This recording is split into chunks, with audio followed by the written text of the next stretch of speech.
never deny it. Because he knows this to be true. Some of you people thought I was never going to prayer service of one night. Yeah. Because I went to campus.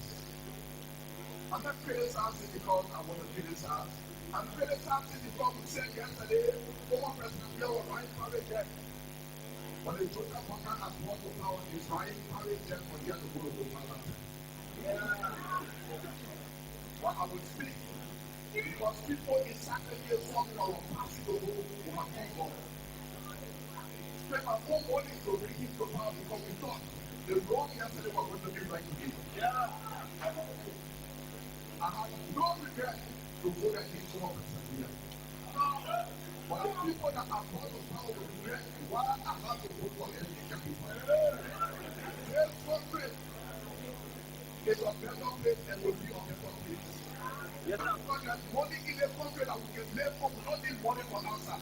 So, but we don't want to empower people here. We say that I'm lawbreakers. We have become lawbreakers. We have become criminals. We put all the money in the pocket for ourselves and leave them out.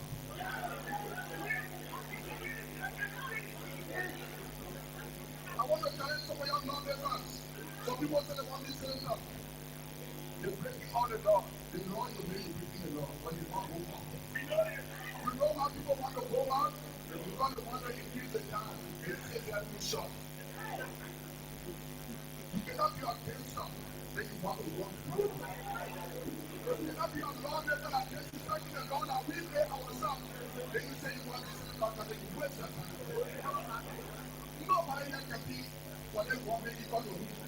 But what we can people is not happening and it will never happen. The good thing they are there for. When that people for them one way and they say people, don't look at one and give them 1% of what it costs. But they say that over there is what they are going to put to what it is. They are the person that need work and the person that they pay for the water. We can talk about people, but some people are happy. Because it is the time to be happy. It is nobody's time when the country is not better. It is everybody's time when the country is better. And we give them as a challenge to all of you. 2029, we may be qualified for the presidency.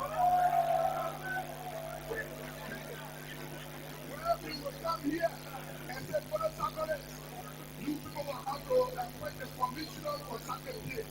Brother Sacramento, they are educated people. It's not about education. It's about how well you work on the people. There are people that can really know nothing. The good transfer with interest they want to get cheap that people. Our marketers will come to power. In every country, at least 2 million and bring out for marketers, split them out and gather bonds to empower themselves. The money is there. But everything is not going to carry the business up. Because we are close.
So we have to from your family and the fact that the single ruling and the amateur law and everything and the position statement for local commissioner will be started from here. And then the way forward is the power of discussion for peace. Then when brother come now, he has received by coming there, they not there, won't be there. And you know where you just take it all kind of way, brother, all kind of things. You want to go after people? Then, you know, the CDC control the one out in the upper hand. So they went all kind of way, all kind of things they did. On the 15th, they did a lot of things. Because of many problems. Yeah. When they sell it, they did let it sell it. Then, something happened. Almost now to Zombie House, and the brothers had two the money. They didn't tell me they had it. So, then when I heard what was happening, we were making money to come. Our name and our money. Good money. You could rescue us. Not to rescue the country. No. We did it. That's all. We settled. We compromise, and we believe we in Almighty have sought compassion.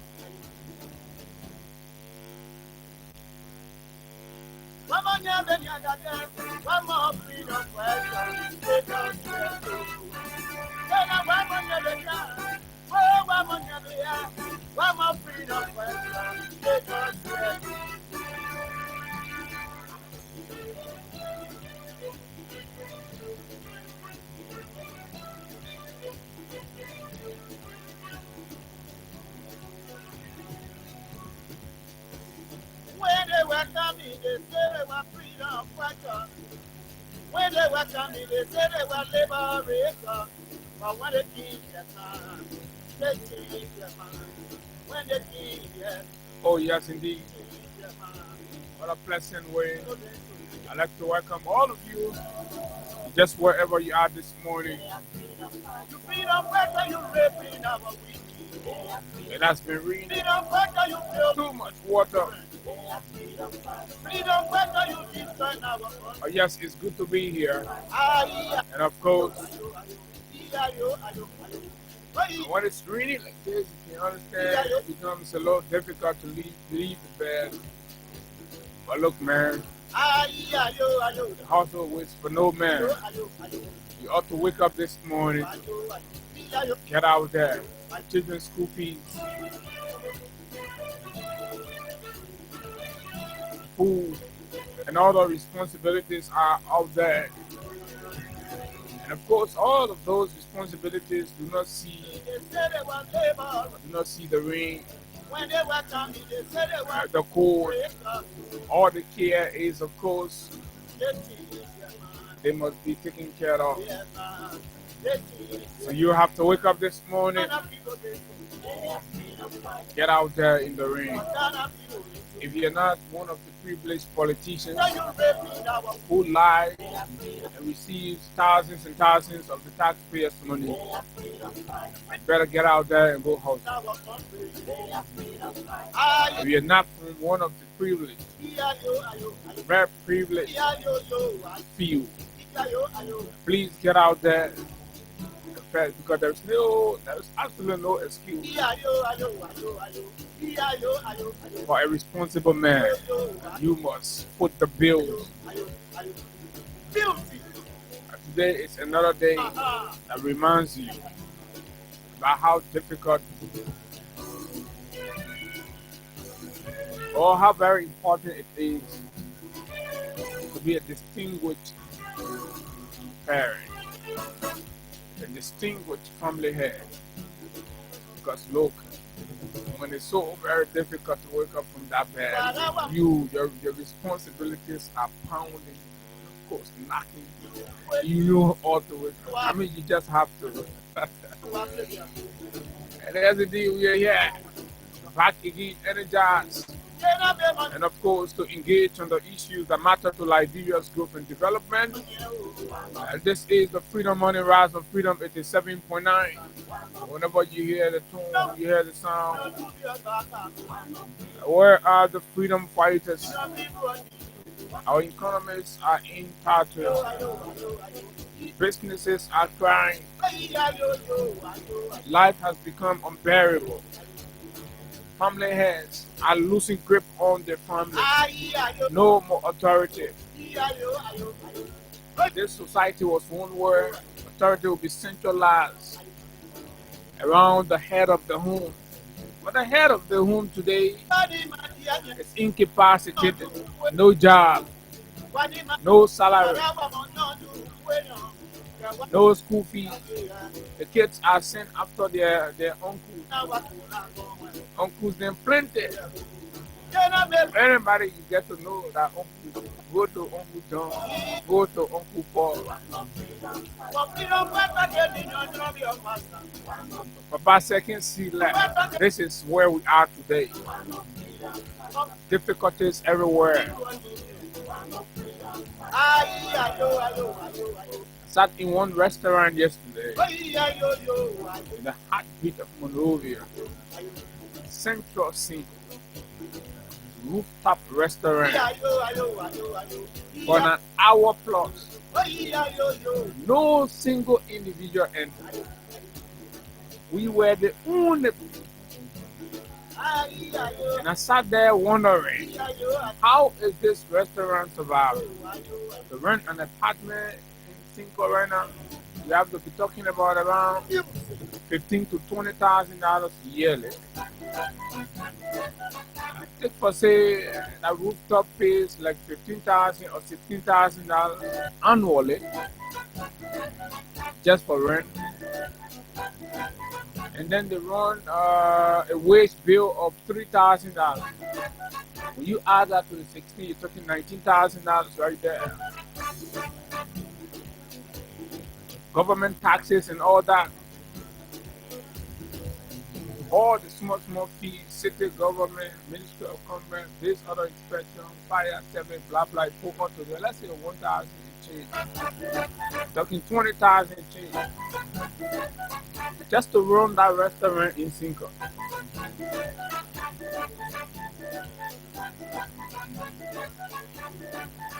Electricity. Right? We're talking electricity. We're talking gasoline or fuel per annum. I find that the people in government, the president, and other people just don't care because Waka has not, managed anything for himself. So when we are saying these things on behalf of the business people, it's not grab. The president is not grabbing what we're trying to say. When they were coming, they said they were freedom fighters. When they were coming, they said they were liberators. But when they came, at $20,000 in change per annum to run a restaurant, for example, in Cinco. Considering the rent, You freedom fighter, a salary of 3,000. freedom fighter, you kill in our children. Government bills, You sign our country. Aye, fuel. For fuel, we say, let's say, I'm just doing a rough estimate, right? I may be plus or minus. Mean the minus. Let's say 6,000 or 7,000.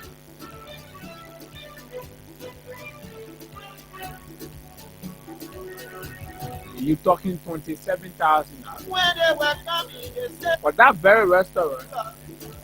when they were coming, they said they were liberators. Guess not more than 10 persons a day. When they came here, And of that 10 people a day, what kind of people they saw? most of them are buying $10 shawarma, $5 pizza. Freedom Let's fighter, say 6 persons buying pizza with soft drink, $1 or $2 soft drink, then with $5 pizza at $30. So sign our country. black guy, old black guy. Things are tough. Really, just take time and speak to the business people. Things are difficult. But folks, welcome, good morning. And of course, just wherever you are, this is the Freedom Morning Rise and Freedom 87.9. It's good to be here. And of course, there are too many things to talk about this morning. And of course, we're going to be looking at some of those issues that are making news in the country. And of course, we were told on yesterday there was a crackdown on quote unquote unrecognized institutions as operating in Liberia, providing certificate or diplomas or degrees, whatever the case is. But the Commission on Higher Education came down very hard yesterday and all that. And also, as part of the conversation, the head of the National Commission on Higher Education also intimated that nobody should be using an honorary doctoral degree as an academic degree or whatever. I really do not understand what they mean by that and how significant, how really important that is even, right? In any case whatsoever, because when a person is drafting their resume, it will absolutely be included as an honorary doctoral. So where when you take social media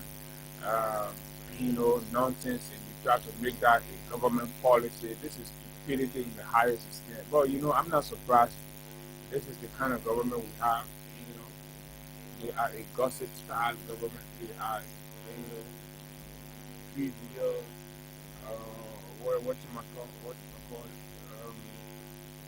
propaganda style government. So when one takes it down and say, oh, so yeah, for everybody will talk. So let's see what you will do. Right? For people we not for everybody doctor. So that one million that the reason why people not get food to eat it. And people take their time and they just say you're just sick. Or they just keep it you're just foul. Social media posts say the sound is low. They can fail with that. So let me see what I can do. So you're free, let me know what I do. I'm sure it's going to be better. Right? So, but that's what the government says that's a priority, right? Nobody in the country. The reason why we get food to eat in the country is because people use it honorary doctoral degree. So the president said nobody will use honorary doctoral degree anymore in the country. As soon as you stop using honorary doctoral degree in the country, everybody will get food to eat. Nobody will get sick in the country again. Flow will not enter anybody's house. And this is a waste of time. You take a bunch of liabilities and wow. And all this, they are not spending their time thinking about solving problems, creating jobs, right? Creating jobs, putting the youth to work. Look at the number of young people that are not working. This very president was heard during the campaign period on different platforms talking about insecurity, right? Vulnerability, risks, and all of that. But today, what is happening, right? There is this video trending on social media. Somebody please send it for me, right? Where is there? I don't know, somewhere in Marshall. A lady came from Canada or where, and then people just went to her house. They, somebody said the friend, the lady, and all that. I've actually not seen it, but I'll let you see. And match that with Waka's comment. When Waka said that the streets of Monrovia, yeah, this is better. The sound system not good, but yeah, I don't know where. Peace. Gentlemen, let fix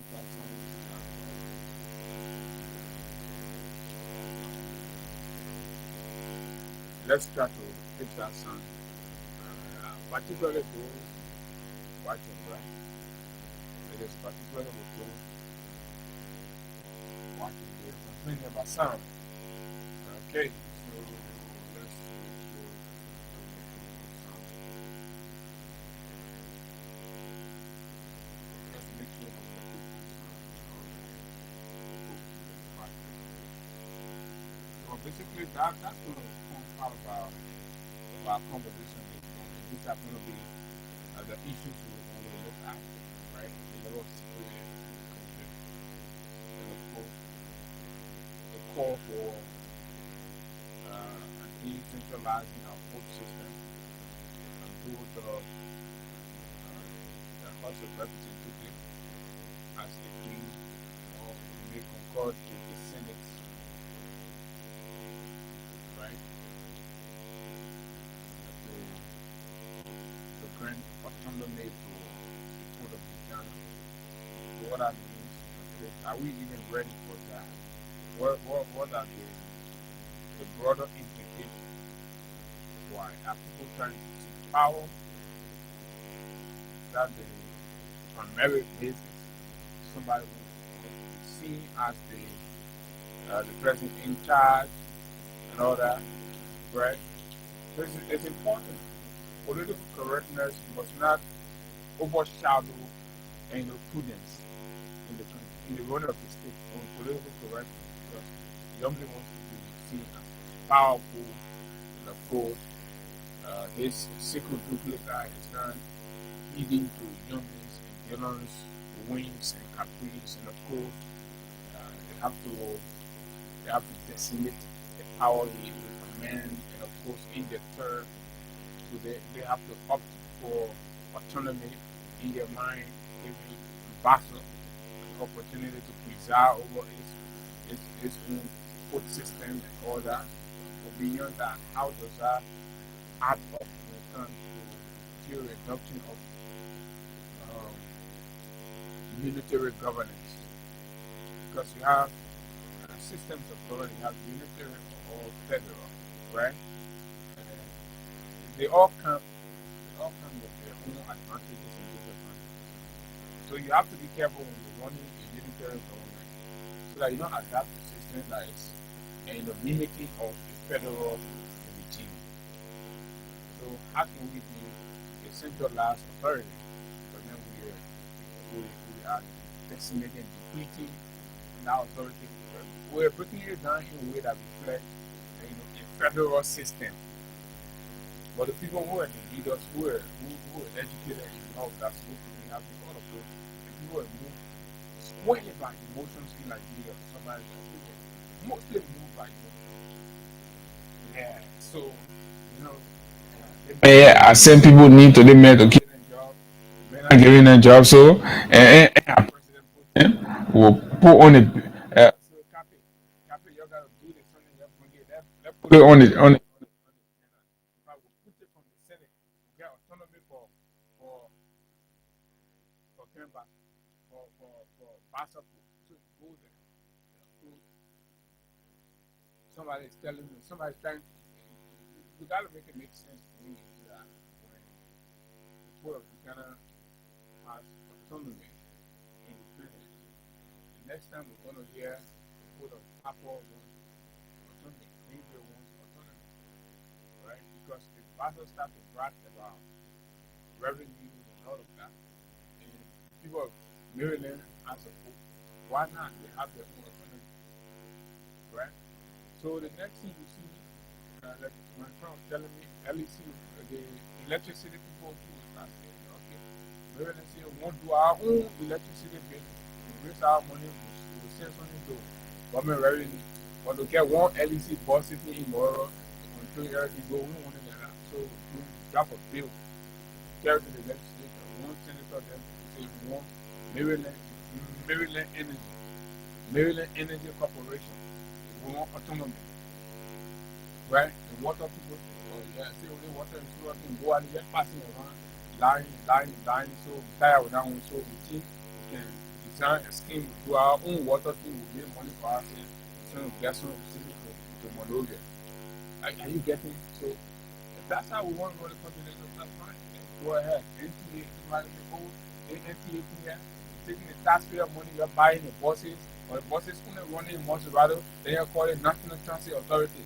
So we want the Green Bay Transit Authority. We want the Green Bay Transit Authority. We want we getting the direct benefit of National Transit Authority. So we want Green Bay Transit Authority. So I wouldn't understand where we're trying to do here. Or we just get around, so clueless, so limited, so about politics, and power play and all of that. But this is what you get. You take an old, weak, good for nothing man, being president of the country where he has no charge. He's not even in charge. Everybody just doing their own thing. It's a complete Humpty Dumpty theater of what? Complete childish. This is exactly. So I didn't even think they were leader, but I didn't really think how do they spend their night time? How do they spend their leisure time? What do they spend their leisure time doing? Are they being comparative?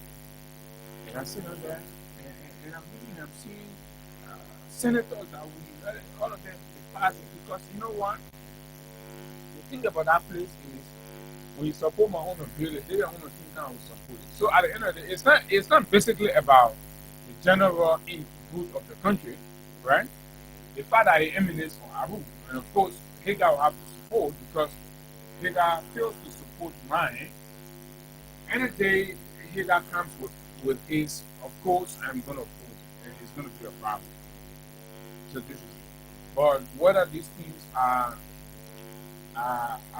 scrutinized and of course evaluated primarily on the basis of its direct benefit on the life of the people generally, and whether it's in keeping with the SOP of governance, the standard operating procedure of our national governance architecture, people really care less. In fact, how many people really in that place understand that before you do this, you have to do this, you have to do that? Not many of them. The way you vote for the people, look at the way you vote for them, look at the caliber of people you have there.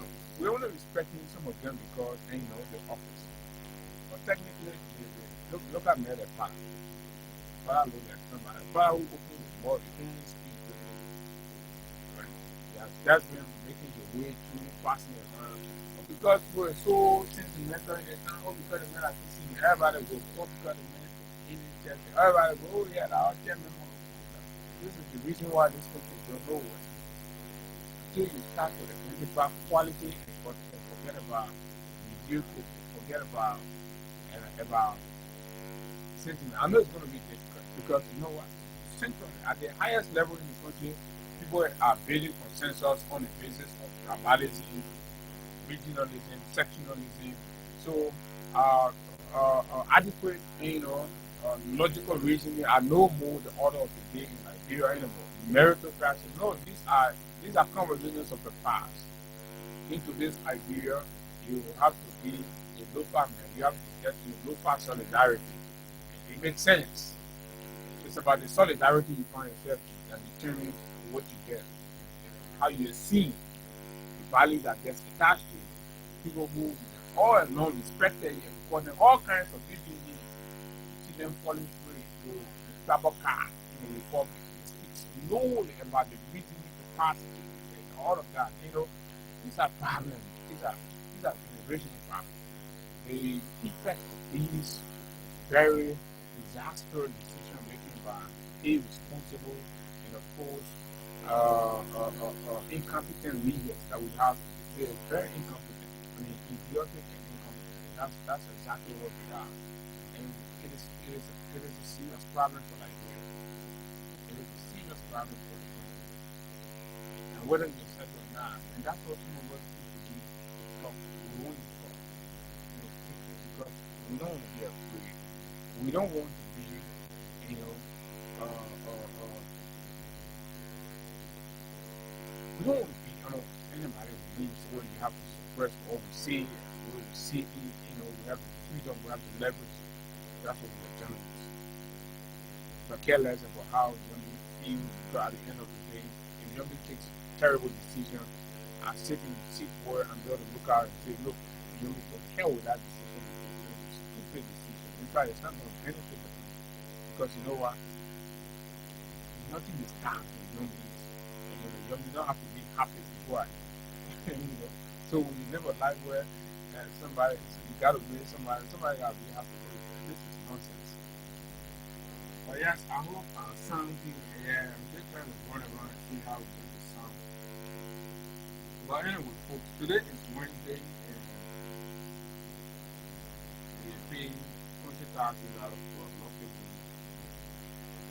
$20,000 since I started start 11 So this morning, basically, we'll talk about the other issue. Well, between now to July 17th, the protest day, we want to continuously assess the well-being and welfare of the Nigerian populace, our listeners, everybody across the country.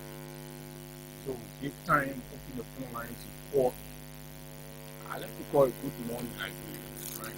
It's a good morning Nigeria. You wake up in the morning, you want to know what's up with the president, or how is it, even if it's get on their lifestyle, all of that. So Good Morning Nigeria is basically to speak to you, to tell us how is life for you.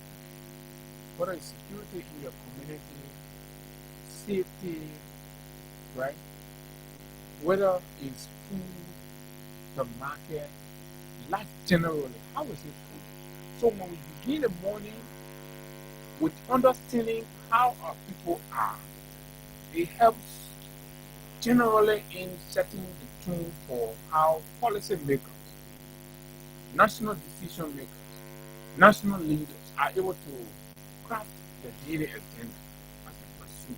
Because they are, of course, they obviously will have to listen to the media. So me screaming the public's view on what they are. There are people who went to bed with healthcare. How is it? The cost of healthcare in the country. How bearable it is or unbearable it has become.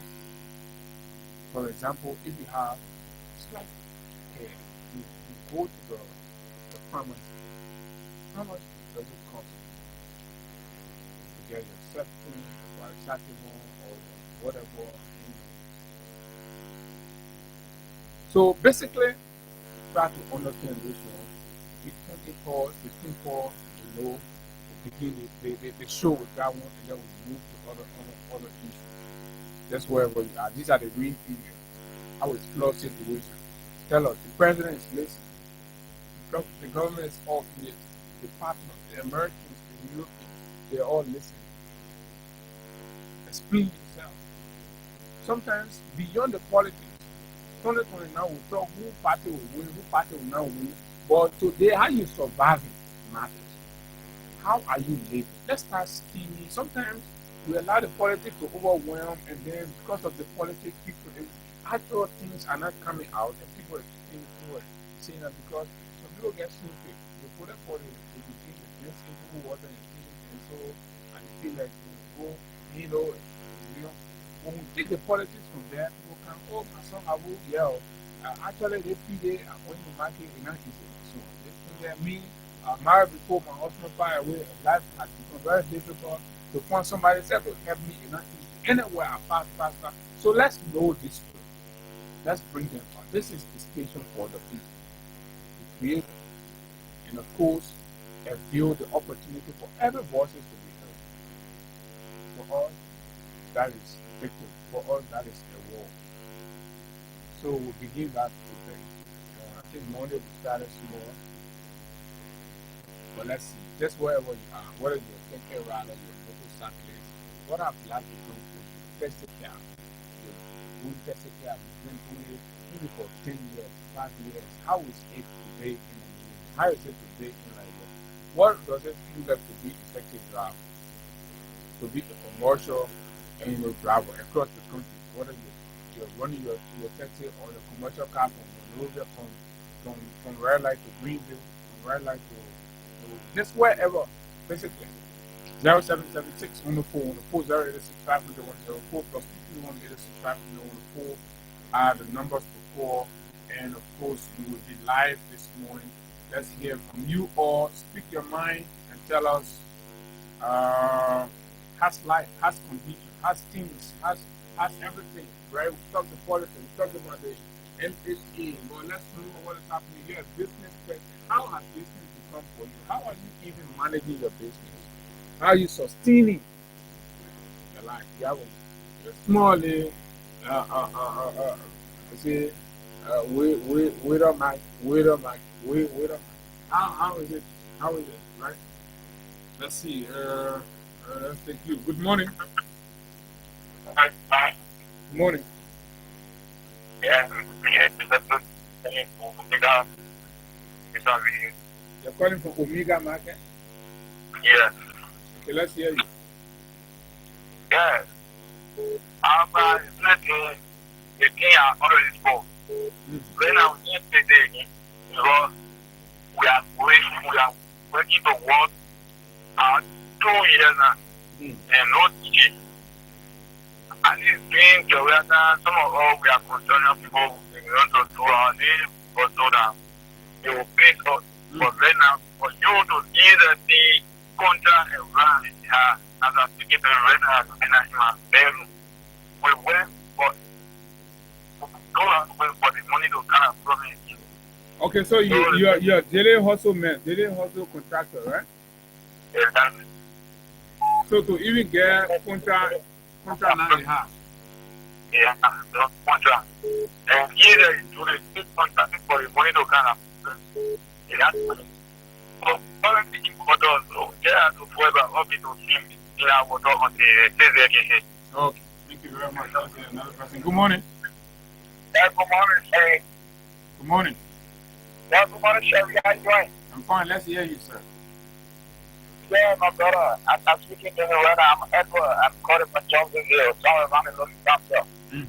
The thing I've been doing, what is it for? The whole community has been flooding. As I'm speaking right now, and I spoke with them around us right now. And I've been asking other people to help us. I need to see how we can continue to work on them, but there's no way. All the people that I've been asking, anybody can go to the whole thing. That's what we can make up. Even the Life in Labrador today is very difficult. That's very difficult. Everywhere I go to do any hustle. Don't wait now to do any hustle. Anywhere you go now, anybody's out of contact. No money, yo. Over the country going out without want to say anything. So everything that becomes hard. Okay, thank you very much. Okay, these are like reviews, but anyway, let me just bring Hagar, good morning, welcome. Good morning, Abu. Good morning. Yeah. Let me say good morning to Liberians following us this morning. It's good to be back here on this wet midweek morning here in Manila. It's good to be back to continue from where we started. You know, Hagar, we out there because we are the voices of the people. We get engaged. We go to supermarkets and I see old people that we pass anywhere and people are talking to people and relating to me the problem.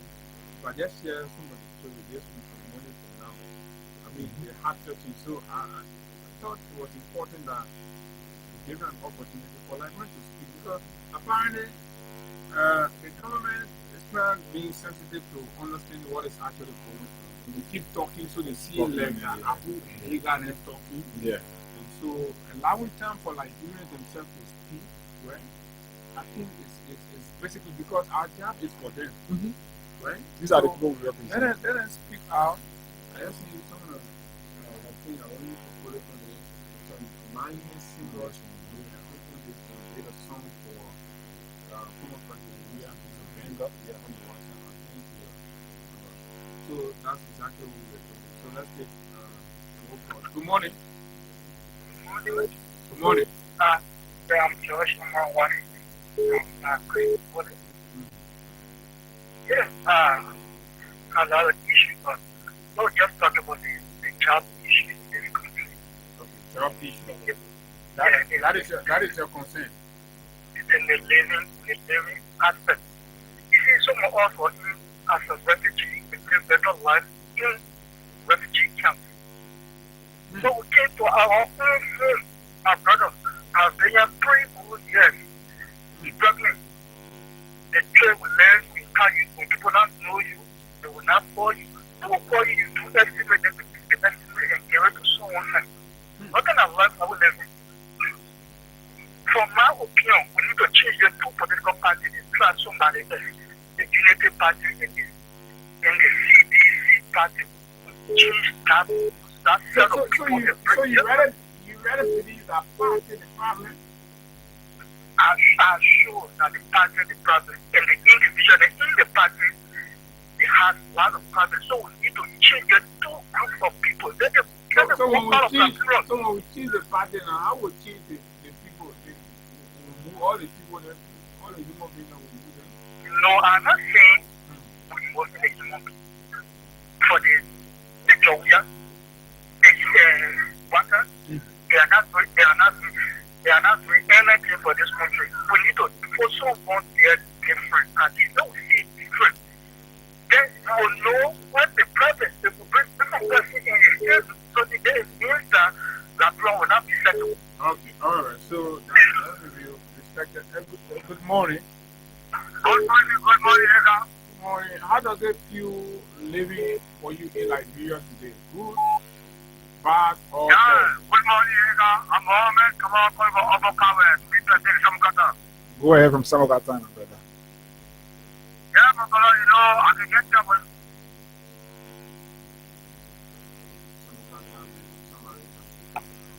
Good morning. Good morning. Good morning. How are you, my dear brother? Good morning. Good morning. Go ahead. My name is Fighting Mountain. I'm calling from the old room. So let me actually share this. One of the things that is getting this country difficult because of our leaders will always put it into office. No, I mean, we are not basically asking why do you think things are difficult. We want to know what things are difficult. How's life for you, first of all, right? Maybe you're getting a job, probably you're employed, but what are your salaries coming on time? You're in the private sector, you're in the public sector. How is it? It's actually not working well in this country. It's actually difficult when you compare it to yesterday. Yesterday, the guys in office were filling them around, but this time around, you don't even find the change before you will find the money. So there are a lot of difficult things going around here, and things that our government needs to make it better. That's why we voted them into office. What we expected from them when it comes to the well-being of the common people is actually not going well. They are not thinking well. For example, you saw what will happen if you deal with the certain ID card. That was a serious punishment to the common people. That was a serious punishment to the common people, and I thank God they are changing. When you go to the market, everything is just difficult, everything is just where you will be. So we think one of the things we think we need to do, what we lack of, we actually lack of love in this country. Okay. Thank you very much. Another person. Good morning. Good morning, Abu. Good morning. Morning.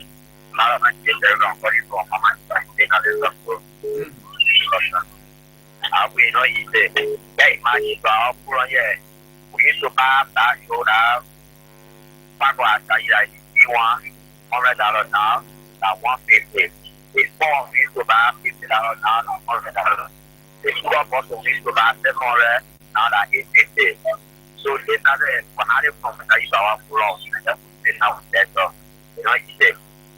No way, sir, the boy had died. No way. So when they had died, president give me all our time. So you can just say that every any water lettering.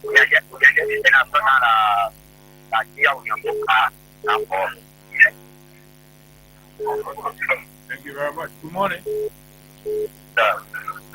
Good morning. Yeah, this foreign government, our businessmen were to be frank. The whole foreign government, I used to go to my business when I go to my business, imagine. Sometimes when I come home, I'll come home for $7,000. But this time around, sometimes I can make you hey, not like you put up getting money, but when you charge it too, then they put up the room when you charge it $12, they want you to get that. That means they get the money. Everybody wants, they want to know how to spend the money. Because now, if you spend, you should go in the goal as a procedure. So that's the issue. So you want government and then plan government. What the matter presentation for car? Thank you very much. Good morning. Morning, Abu. This is Abu calling from Mama Boy. Go ahead. Yeah, things are very difficult. For 3 days now, every night in my children, they are carrying a sugar guy before we see. Never happened to me before. Never happened. Never happened. Oh. They break my landlord place. They make them 2 pages. I'm renting one. They break the message. So they say, you want it place. I need money now to get place. I can't get it. I just stand there up and down. You see that? Things that work out the government doing. They say the thing is the development. Development is to be breaking people out to put their homeless. Yeah. Thank you very much. Shall we continue this? I'll put your call coming in the country now. Good morning. Good morning, Abu Sherry. I want to say good morning to brother. You got good at everything. Good morning. That's Emmanuel to the Kekebo. Go ahead. That we want to come for the rescue now. Because my brother is here telling you, I'll get out of passing you there. When you get it, no fail, but when you get out to pay the money that not begin your out of Henry, so kind of way, so for the traffic. So even to pay your fare now than not. He said I not. When you go to the get me on more, so we're doing it because I'm not that way, the whole market business. For my family, we are full. So then when I get leave, I give my children. This every boy knows you go money and put something together for her, but this time I get that again, say my children. You imagine.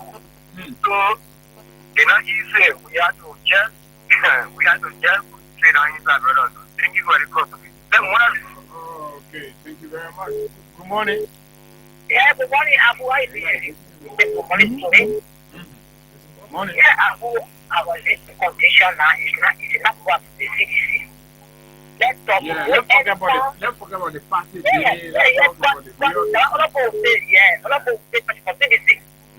During the early time, even from those times, during the early time, the economy was moving for all 1 year, right? That was also Obama place. And those quarters right place in Calabasas appearing. They not keep the same thing. When we are here, I want to pay my place in New Jersey for Charlie Cape Town. Today, the living condition for us is very bad. It's not easy. No job. It's not good. When after you I need to be able to go after I need to go. I need to be able to get back or go. In 2 weeks, I will do the same after go. And then they will go one more. I mean, people not cooking in the community. I'm telling you, for let me go for the Gambia now. So I will go myself to get 40 jobs taking soon. And that they can tell us this to the when the 40 jobs now in the country. You know what here? I'm going to 40 jobs now. You buy this. Why is it doing it? Nothing. Nothing. When you say you're bad, the money will have before you get, I can manage it. If I just say, we put it inside. Don't you give me job here for free? Just think it. And that is it. We talk to it now. You're joking. Then we talk to it now. Now, it's not easy. We're feeling it. That is just it. Yeah, we're talking. Thank you, my son. All right, thank you very much. Let's take a few more. Good morning. Good morning. Good morning. Walk away from your radio, chief. We won't cut you off now. We like you. Good morning. You want to replace that person. Good morning. Please go to your cross street. All this thing that person. I'm going to take that your camera. So because of that, you can tell why the whole country looking at it. Tell us your name first, then we can decide from there. Yeah,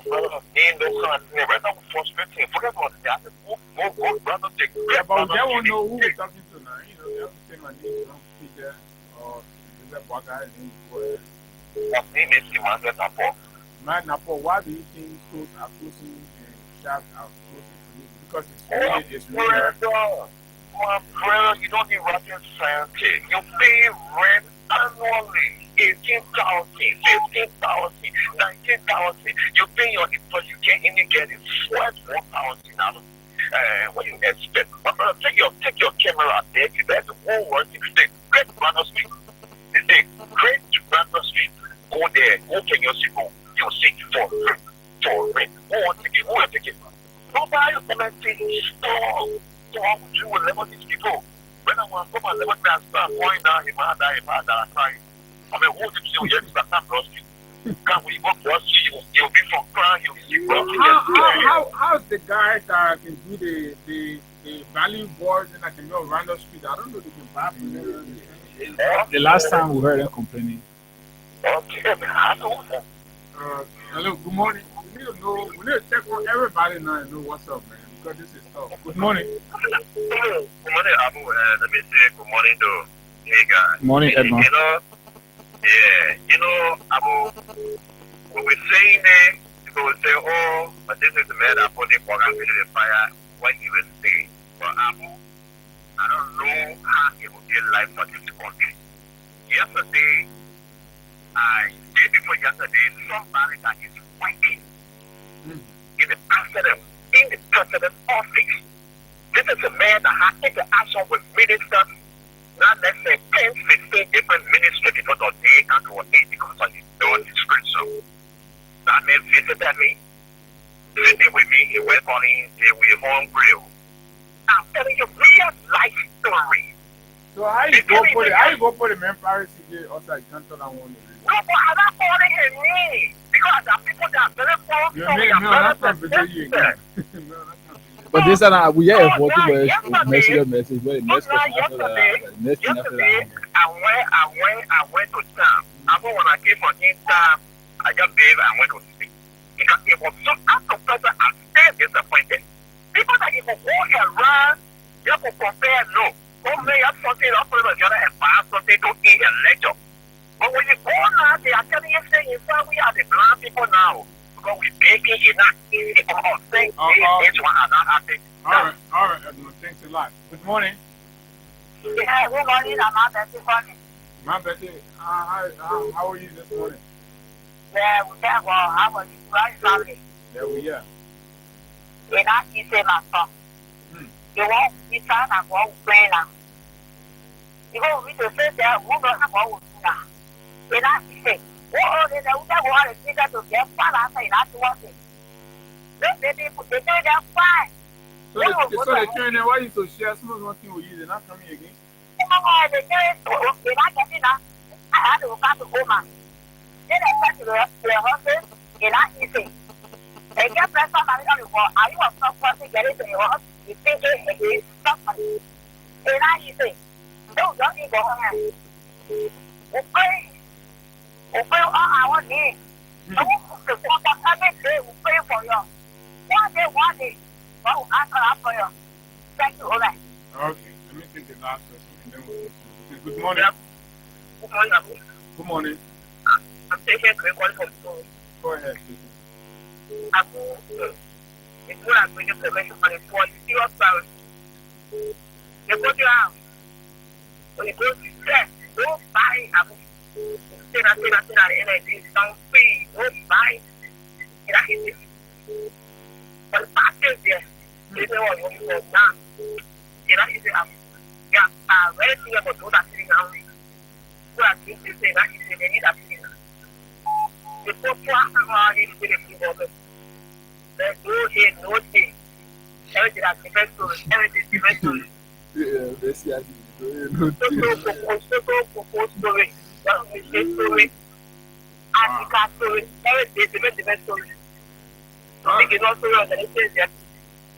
Thank you very much. I know there are a lot of people that want to take in all the phones are still ringing.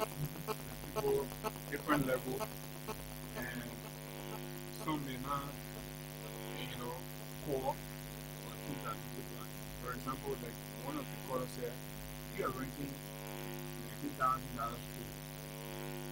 and then you're counting customers or you're counting, buyers. In fact, you have more people that come and get asked to do window shopping. You have more people window shopping. So there's we just seen the thing that we like. I'm going to call it prayer. I found out in 5 years. Yeah, I'm going to put it 1 year. Purchasing power. The president has become a problem in the country under your watch. This country is going down. Liberians are complaining they're hungry. President, no job. You have to go with us. Save us all that your political chicanery. Get to work, Mr. President. Time is fast running. Time is fast running. And this is serious. I'm telling you something very serious.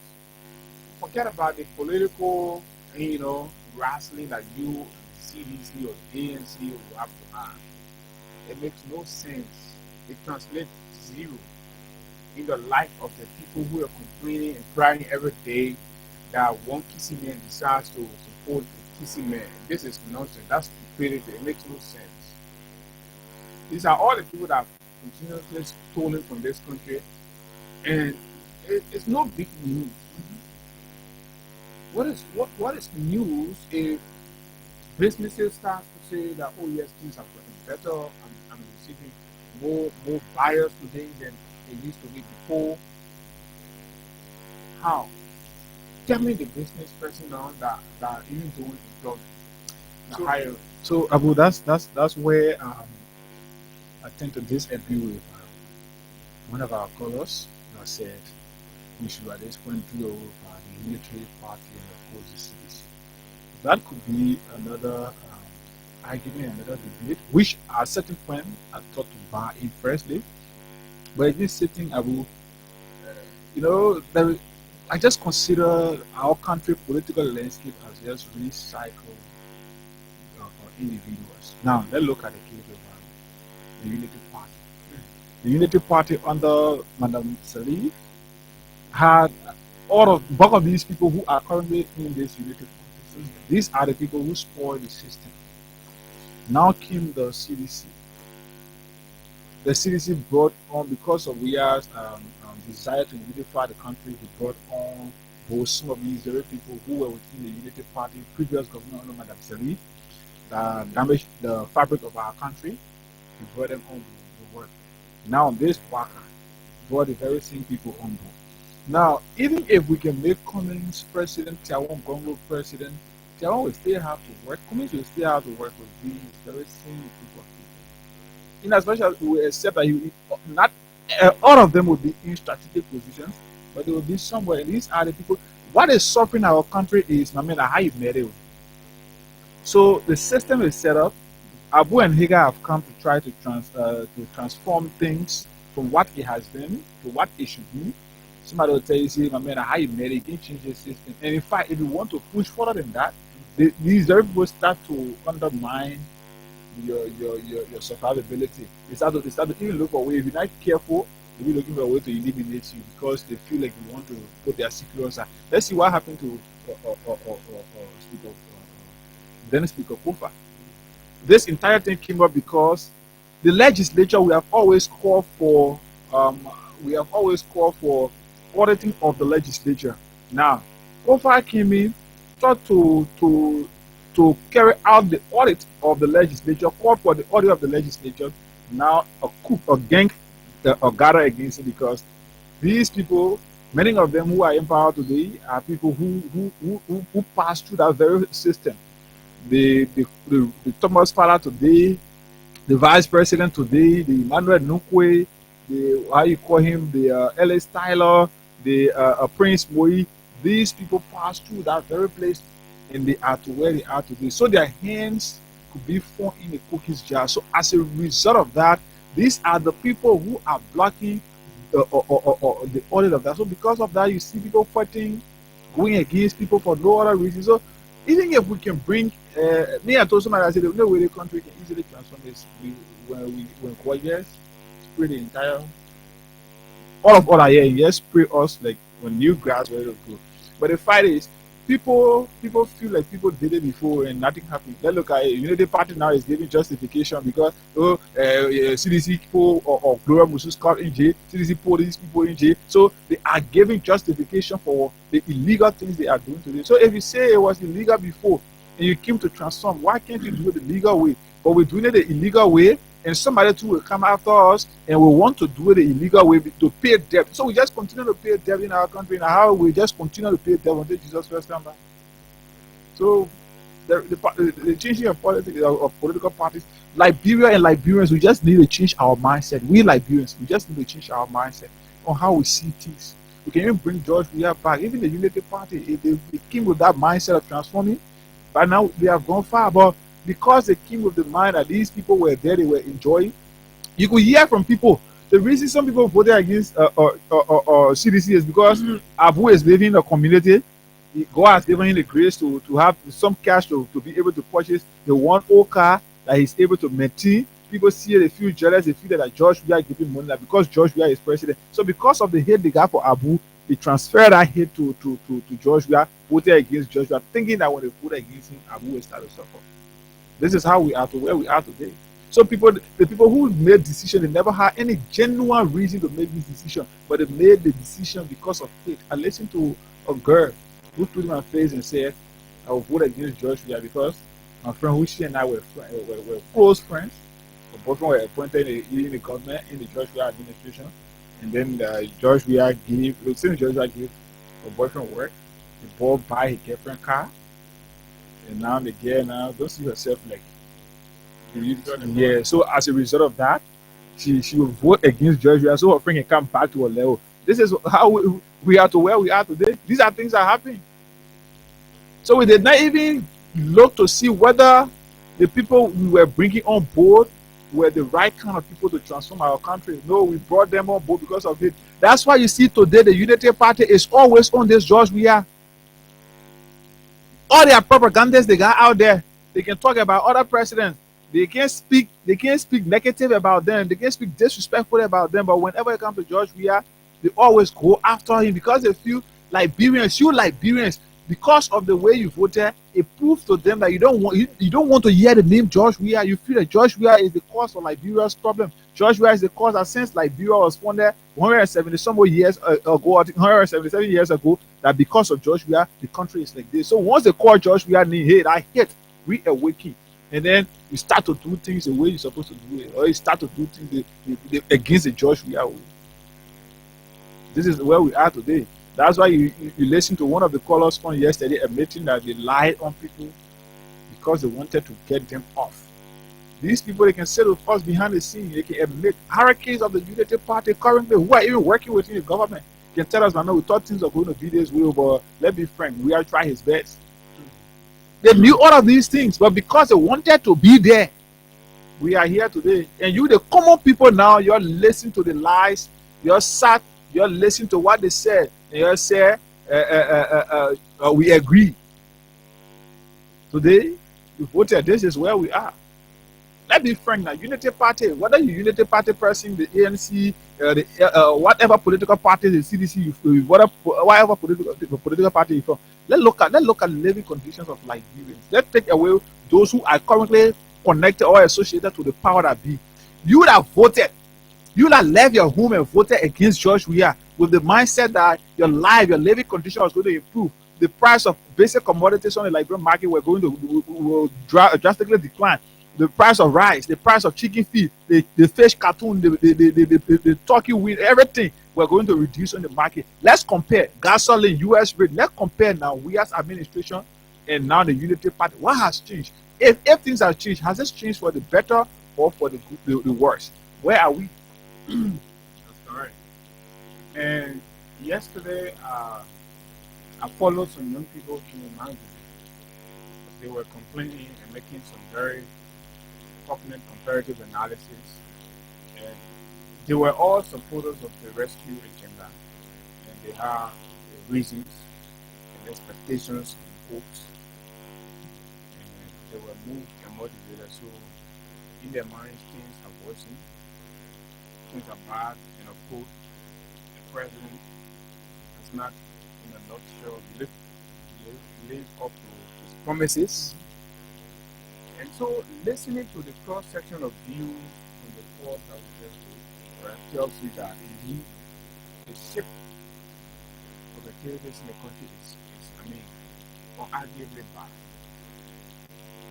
irrespective of the party you're from, irrespective of the party agenda you're pushing. I mean, the conversation has gone beyond the capital project. We'll have to be talking about who's initiating, working on capital capital project, who's executing this one. No, it's going beyond that. Right now, the conversation is about survivability, the means and power to purchase. They buy power. There's something economically called buy power, right? The amount of money you have, right? How much you can buy with the money you have. How much you can buy for your money is important, right? So the amount of money that a person or group has available to spend accounts for their buying power. For example, you go to the market, you go with $1,000. That is your buying power. You have $1,000 available.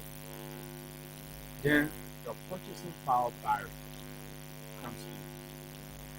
That $1,000 that you have, during real time, the power of that 1,000, the number of items that 1,000 used to give you compared to what it can give you now.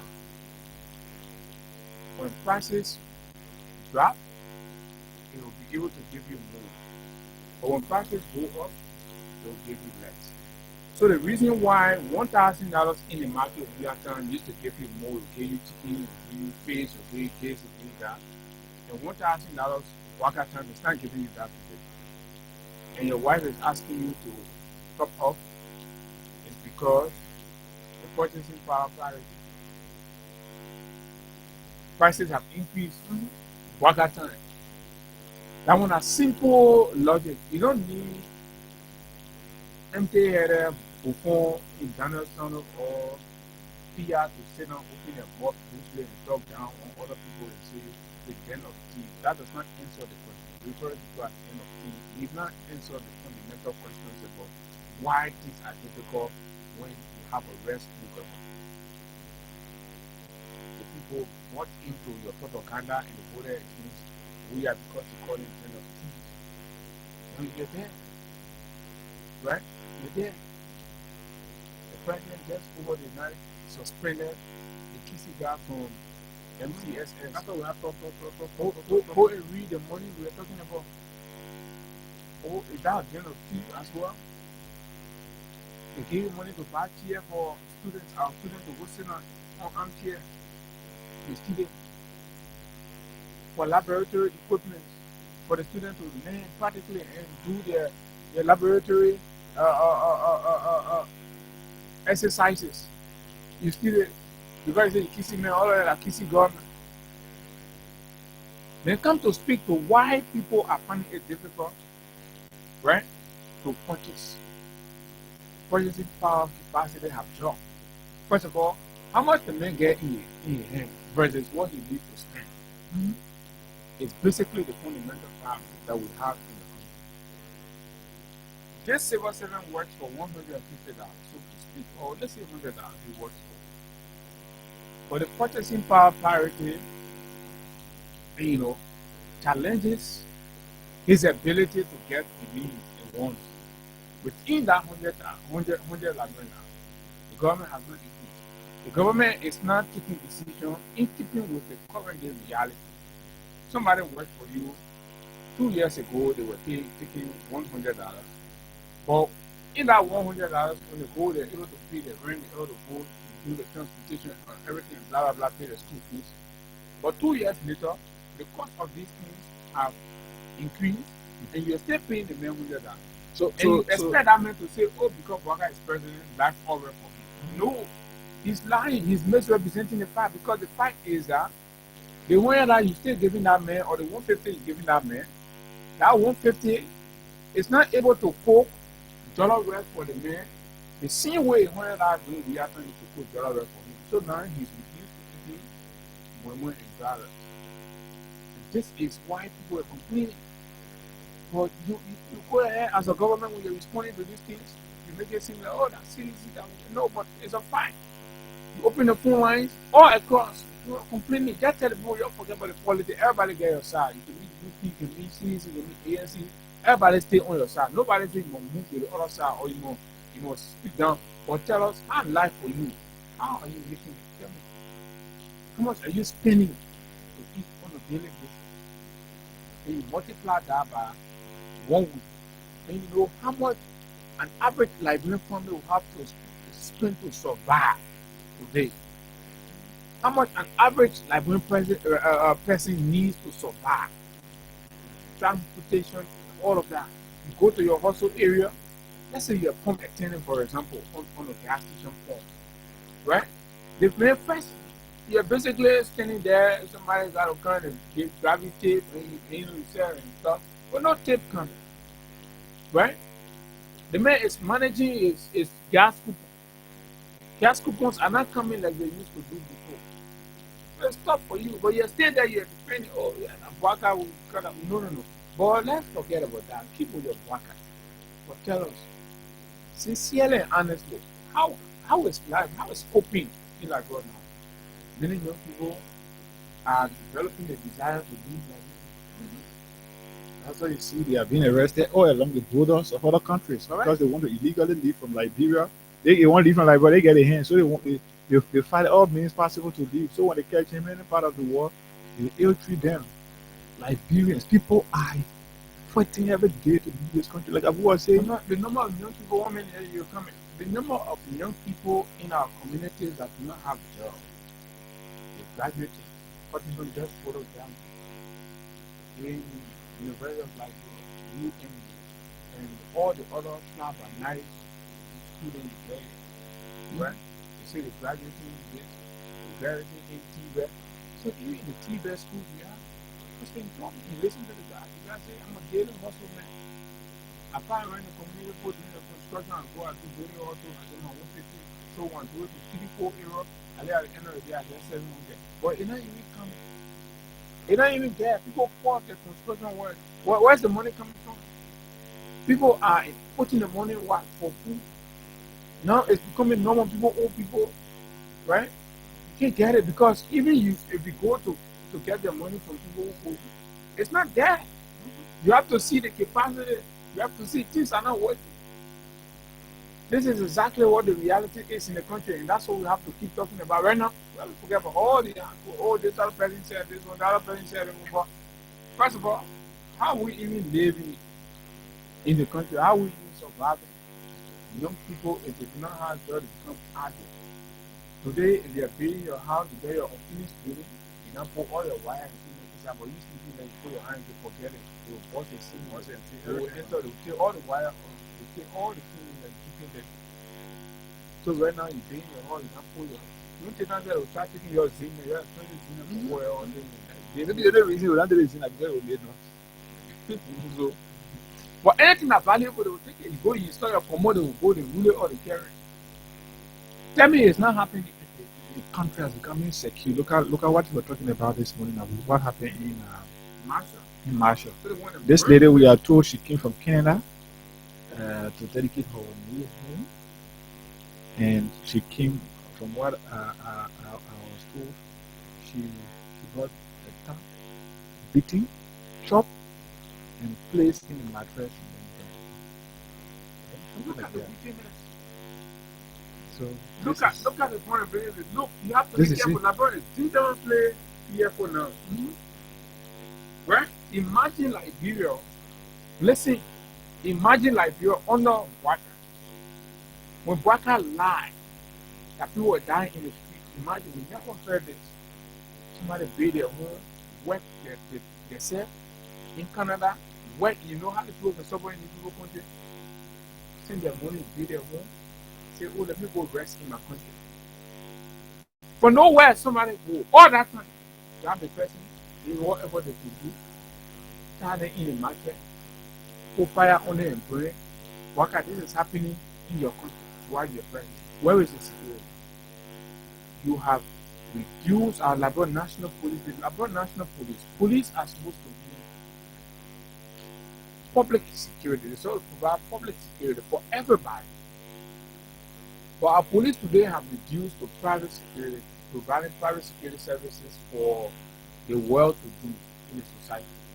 I drove on Randall Street yesterday. If you want some kind of wholesale pharmaceutical, where it's cool. And I'm seeing a bunch of police officers standing there providing security guard with the flag.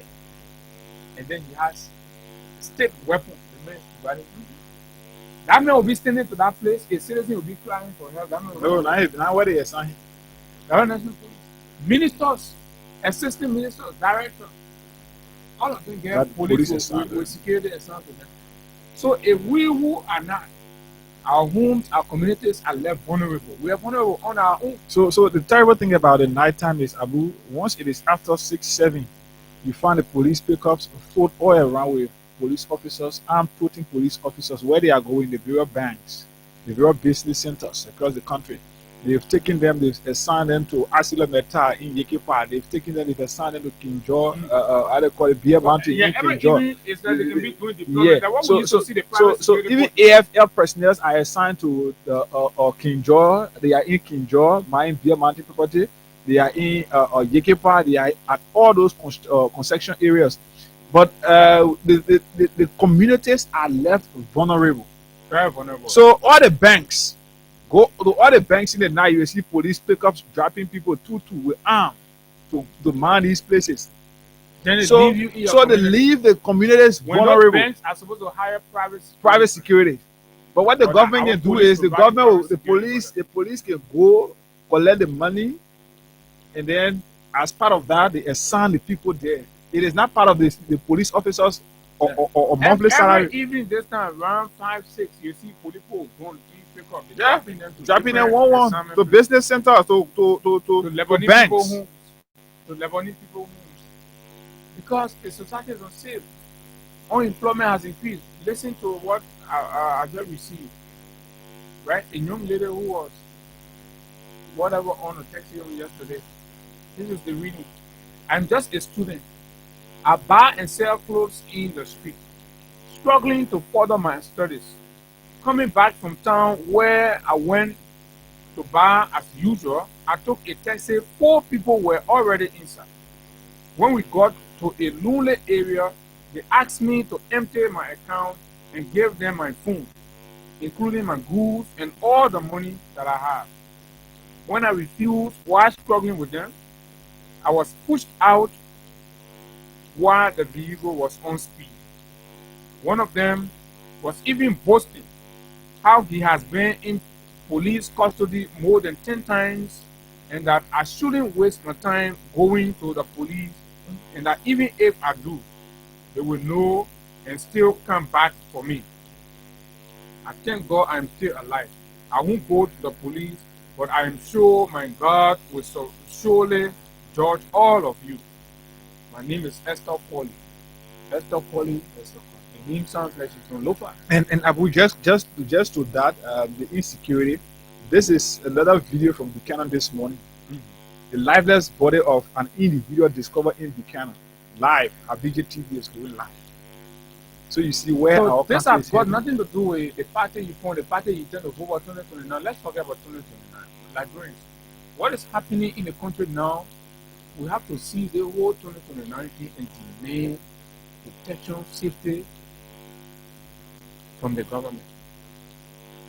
Government has abandoned. Listen, the road users complain about the police. The police gets in the street, and basically what they are up to is to just park keke, park cars, and solicit money from them. Because even the police people, it has gotten tough for them. It's tough everywhere. So they're using power and authority to trample on the vulnerable people to survive. This is survival of the fittest. Right? Because I have power, I got uniform, I stay in the street, I pack you, using my authority, I say, give me $1,000 to give it to me. That's how I'm surviving. But I who do not have the capacity to go to somebody and say, you come here, right? You go to businesses, MCC people. So even the common business, commerce ministry people, they go there, they say they're going to inspection. Basically, they're going to extort money from businesses. even the common business owners, Abu, I been strangulated some way somehow because, like you said, MCC, PCC are all in the communities. They are all in various street corners and harassing these people. Yes, So, I don't know what I somebody think about who video. used to sell freely and carry they carry home like 1,000 or 2, 3 a day. These people today, when the PCC vendor or police or whoever, when they lay hand on you, you have to pay what they request. You have to pay what they request. Now, when you get on vehicle going Abu, this time I decided weekend I can go there to go do 1 or 2 stuff. Abu, it's terrible when you get on car to leave from Maserado. The drivers are feeling it because police will park you, ask you for your driver license. You will take that driver license, display it to them, they will hold that driver license and still demand you to pay money for what? That is how it is. So a trip that you're supposed to leave from here to go maybe like Ghana, you're supposed to spend like an hour or less, or even a little over an hour. You will spend more than that because the police will be parking, and they will park you for no reason. Sometimes when they request for your license, you get a license, they will use that now as a gateway to delay you. And who don't want to be delayed, passengers making noise behind you, you have to take money now and give it just so you can pass. Business people going through the same thing. So as a result, when the people buy their business now, this time when they want or price these businesses, Abu, you will hear the person will tell you, say, I bought the one for 100, maybe I can make it 120, then the police will want to give me half time, so that means say 130, 140. So in all, the person will tell you, say, business, like something that they're supposed to sell for maybe 120, they will tell you, say 150. They will tell you, come back to 140. That 140, at any time police arrest her, when she takes 10 out, or police arrest him, when you're taking 10 out from there to give it, it's not affecting it. But you, the common people who are going to go buy that, to take care of it. So you, the common man who going buy now, like all suffering. We scratch that now is doing so for 2. I got different videos. Yesterday there was one case with the MCC police. I think it was on Jerry Street, down Jerry Street, right? Where the traffic to be on the tow truck. So how they were keeping that man's a family man in your own country. How unprofessional can you ever be? Right? They're looking malnourished that they have to up on the party, put the green t-shirt from on here and put MCC on here. You will not know. Then you're passing around acting like, oh, because that bash on your, the flag on your. Now basically that's what you're doing. This is a police state. Right? And we're talking together back. So people like us now, they're only looking for the slack chance. To come after us. We'll pick it, you get some blah blah blah. No, but the country is supposed to be like that. Right? My friend was just telling me about a case. I think Banner Video, your thing about ban and stuff. On the 3 days ago. Ban and stuff. So around 5 a.m. to 6 a.m. the morning teachers that can be alone in the area there. So that was telling me that the guys came in the morning, they line up as they will always do. Right? Armed robbers came from nowhere, put them gunpoint, collect all their baskets, all their money, and left it. Now, even in Kakata, I was told that in Kakata, one renowned money exchanger who was attacked the same way. Armed robbers had to go to his home. Oh yeah, I think what we used to see, well, you're ready, you have money, you don't have for the money. I think we can't stop now because the guys are both. Listen, the young people, plenty, they didn't get job in the community. Just be in your community, you see the number of Banamene passing up and down. Banamene passing up and down. No hustle. The man up working because you live in a boat somewhere. Look at people in Caribbean. What kind of job have you created? What means of hustle people in Mambaki? And you People in Todi. In Todi. What have you created as a government? Well, what have you brought to the country that will keep the youth busy? And there is no, listen, the risk is that there is no prospect, there is no hope that in the next 6 months, this government will create 10,000 jobs. No, so But between now to January, forget for it now because we already taken from right? They may already see they can work. So now, don't leave your house vulnerable. You go spend 3-4 hours somewhere. No. Don't do it. Forget it. The brothers are hustling. Have we imagine even in my yard, right? To wash clothes with anybody else. You have to be taking around that clothes. It will go.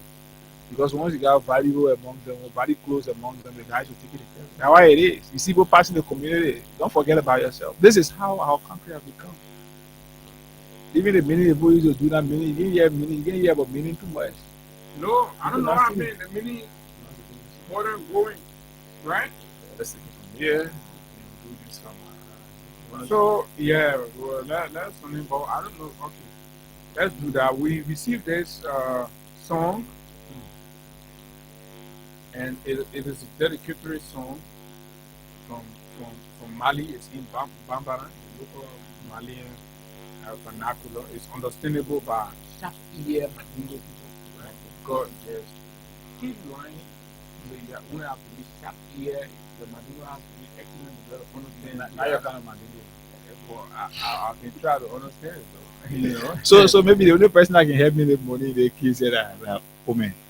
But if I'm waiting for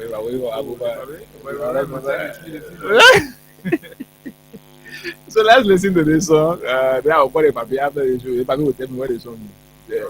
Well, it's dedicated to former President Buya. So, You want to give money? yeah, Calasco or whoever is the former president now, Pepsi, Yeah, can help you in that way. this is a special song, but it's important. Over time, we try to give you that information. Yeah, and then we'll come back from here. I will give 20,000 to somebody. So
Give you credit.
Okay, so that's the kid from the top.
Kamale, George Weah Kamale, Clamari Weah Tache, George Masira.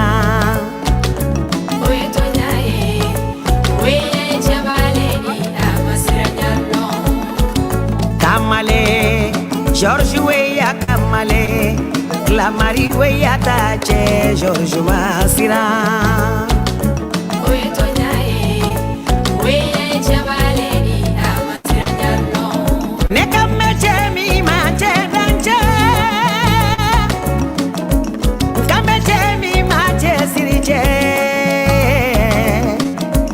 Tape Weah Denke, Ana Weah Denke, George Masira.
Teke mone bodinye Liberia mota ba major yuya Mande jalo do be barika jamanda ye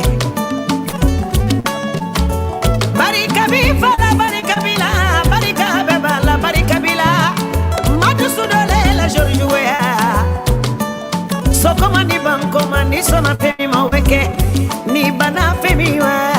ke Liberia. Jamuwe ya fa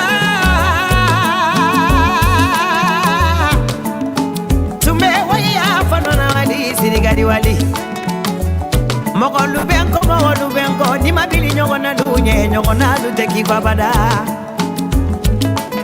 anawe ya de bali tapede ni soni juguso ikini bolo wansa inuma bolo wansa George we ya de ma clamari we ya ta sunani farida la Liberia.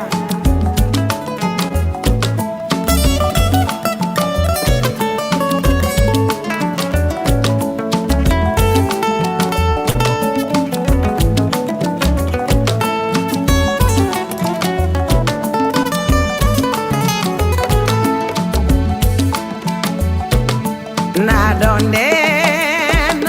George we clamari we ya che jalibedo George we oni mosena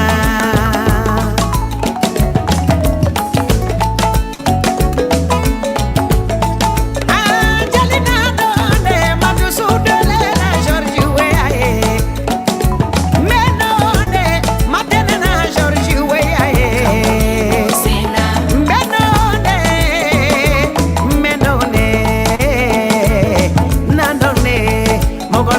George we ai kangoni boisena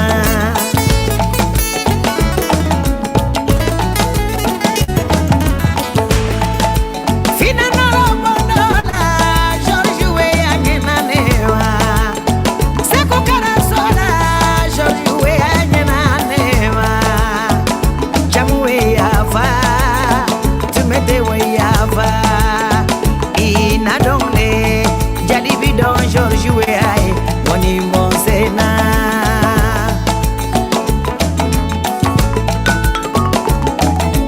Son Excellence George Weah, oye Oye Son Excellence George Weah, oye Oye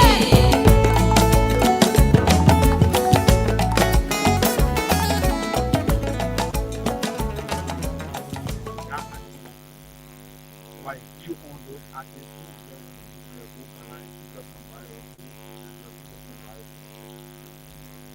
Let's talk about the need to build a place to solidify yourself. And based on that you are building like this,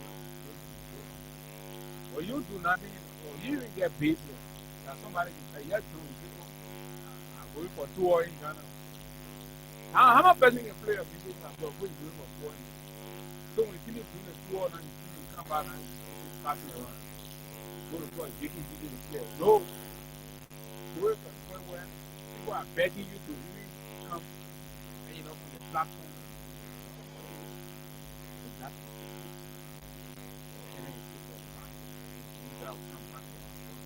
The reality of life. So no matter how you eschew with the politics and do all partaking, blah blah blah, after all of that, you have to sit struggling. I see some of the people that are trying to, they're jogging between, accepting the reality and also standing with their party. Juggling between accepting that things are difficult for them and faking it. That our party but look, there's no being saying that of course the CDC time was way more better, whether you accept or not, than what we see. Just availability, found people. First of all, what we used to hear people when these people sharing, even somebody else benefit, they own that the country money. So what has happened to that very country money? What has happened to that very country money? How is the very country money not reaching down to the million? Why is it not reaching down to the million? There's a different approach. Another country money, that country money, our family,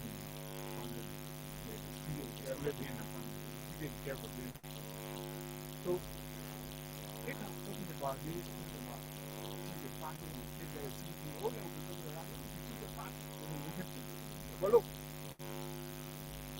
have to cause chaos. We don't say, oh, today because you made party and worker pay yours, so that means you just give the whole season. No. That's why it's not possible. How you do the whole season? You can. Now, why as a guy, there's more than because I don't know how you're going to achieve that. You have to be able to do comparative analysis and look at comparative advantages. What makes CDC advantageous in the Unity Party? Or what makes the Unity Party more advantageous in the CDC? And then you go for that. But you can't put all of them in the seat bag and say, oh, you're looking, you're very disappointed. Okay, let's measure the disappointment and, of course, the service delivery. Unity Party has 12 years. Let's put the disappointment together. They signed over 64 Booker's concession companies in the country. Yeah. Going for Yanti Topa did a deal with one of them along, I think, Boga Mission. The guy was basically sounding like he only went to take his life. And the very guy admitted, I think they told Yanti to put him on the top team there on the field. You can't hide it. You can tell nothing how to put the field of the but the reality is still there. The man said the country had it back. He said no also. Wakapoin level, yeah, but that the reality, that's a fact. Right? 12 years, you get Unity Party.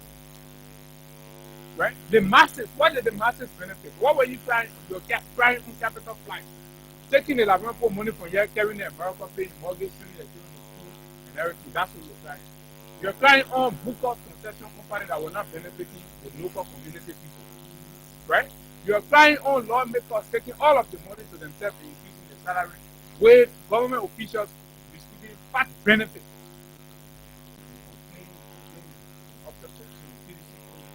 It became nonsense, so you could not understand the little things the CDC was doing differently from the CDC, from the Unity Party. Right? And the Hamad salary, they were not affecting you in the community, they were affecting the very minimum elite that are working in government that are taking fat salary. Say, no, this is unfair. Let's break it down. If you think you qualify to make this money that government has, go look for jobs that pay you $7,000 in the private sector. They are unable. So they say now, they manipulate you in the community, and then you turn the bandwagon and antagonize a government that places the people first. That is what you don't want. How I am not working in government, I'm not directly working in government. Then I say I have a problem with a government policy that takes money from the few and distributes it across to all of us. Then I buy into the sentiment of the few that are working in government that say, oh, anytime I used to get $7,000, but the government can cut our salary down, right? They're only giving us $2,000. How is that my business? But when the government cut from the few and spread across to the vast majority, we're able to see those community rules. We're able to see rehab space. We're able to see electricity expanded from 3 counties, right, to 9 counties. We're able to see that among many things. We're able to see military hospitals, the different parts, recreational activity, booms in the economy. We're seeing people with what? They buy power, an increase in buy power. People have money. That is the money available. You have money, but now you don't have money. It's not even there. You won't talk about your purchasing power, right? That means the money you get, what quantity of goods it can get you. Don't talk about that. First of all, do you have money today? No, it's not. Kindness, people were being generous, were helping, poor, comparing notes. How many people are comparing notes to you? You're not even coming, you're not even seeing them in your community. So you can say, let's obliterate the 2 parties and go to a Messiah for something. It's not going to work. Where are even going to get them from? So you have to compare the 2 parties. Is it the good better than, I don't know, not the better, but rather the lesser of the 2 things. And from a masses plebeian standpoint, the CDC is by far better than the Unity Party. This is a very objective view, not subjective. In spite of the sentiments and all of that. I mean, pretty much tell me, look around you, what is happening, right? The bad people, some of you have your relatives and friends who were connected and friends with people in government, when they also together, some they go to that people, right, together, why that person has a capacity, you're not looking at the fact that you are indirectly benefiting from whatever great person is tapping on, but you become envy. So now your government can do that. You're not even helping yourself, you put someone helping you. They see with your brother or CBC or somebody CBC or helping you. You're not even helping yourself, go up or helping your other brother. So this is something. This is being, wicked. Mean. We bring United Party, a complete opposite of the original United Party. The original United Party with all of the excesses is way more better than the mess we have on our hands. Criminals with clear intention to steal from the liberation. Clear intention, deliberate intention and desire to steal. And all they're doing is stealing.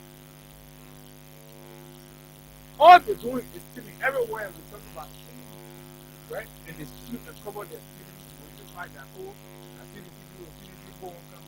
Somebody grab a foreign investor, do them, beat them, and when you talk about it, say, oh, that's stealing people, that's stealing people. No, this is not the case. Right? So, fellow Nigerians, we have to start thinking outside the box, thinking beyond partisan politics, and think about how are you even going to survive between now to the end of the year? Your business, your job cycle. Will you even remain on that job? Because if your employer cannot generate, obviously you have to cut down, and you could be affected. So you start thinking about that. Anyway. So let's take few thoughts on it. We'll have our guest here. And of course, talk the heart. We will take few thoughts on the 0776 and I'll play that song. Someone here. We'll start playing that song. Hello, good morning. Yes, sir. Good morning, Inga. Thank you very much. I'm and I'm calling my football corner, down for you, community. Thank you. And I want you to send this message to our brother who think so that he can be a drinking soul. At least then you will get to know the importance of President Weah. Please do that for us. Okay. That's the point that to you. That's the issue. I think over the last 6 years, we saw a lot of things happening in our country. We saw people protesting for the city meeting boys. We saw the Lama in the hospitals and the guy of grocery people protesting. But to my utter surprise, the voting was raised and the only Gata lorries and Nigerians were dying and Filipino were dying. Just forward today, our sister, our mother who went high in Canada, getting our money came back to develop our country. That is this kind of mysterious. And they cremate that hard. They kill the woman and wrap the woman in mattress. Thank you very much. Good morning. Good morning. Okay, so we can. So let's go to that. And of course, if there's a break from stuff on Nigeria, come back. We take our guest, Colonel A.B. Krumah, is here for the conversation which you have held on yesterday with regard to the court case and, of course, subsequent triumph. I've seen one of the Padigas brothers remanded behind the rusty bars of the Monrovia Central Prison this break, and of course, we will be right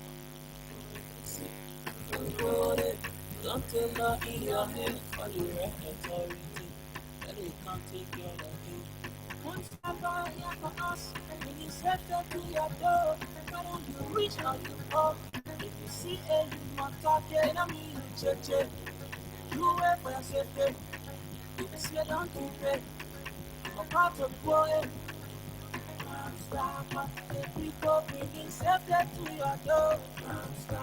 Stop the ground and make a peace for them before. Stop on Liberia. second to interior. I said the story for Allah. The people bringing shelter to your door. Stopping ground and make it before them before. Let's start on Nigeria. For the second to interior. I said the story for Allah. Constable Liberia is here for you. Remember, you see it, you report it. This is a message from your own cell phone or SM sign.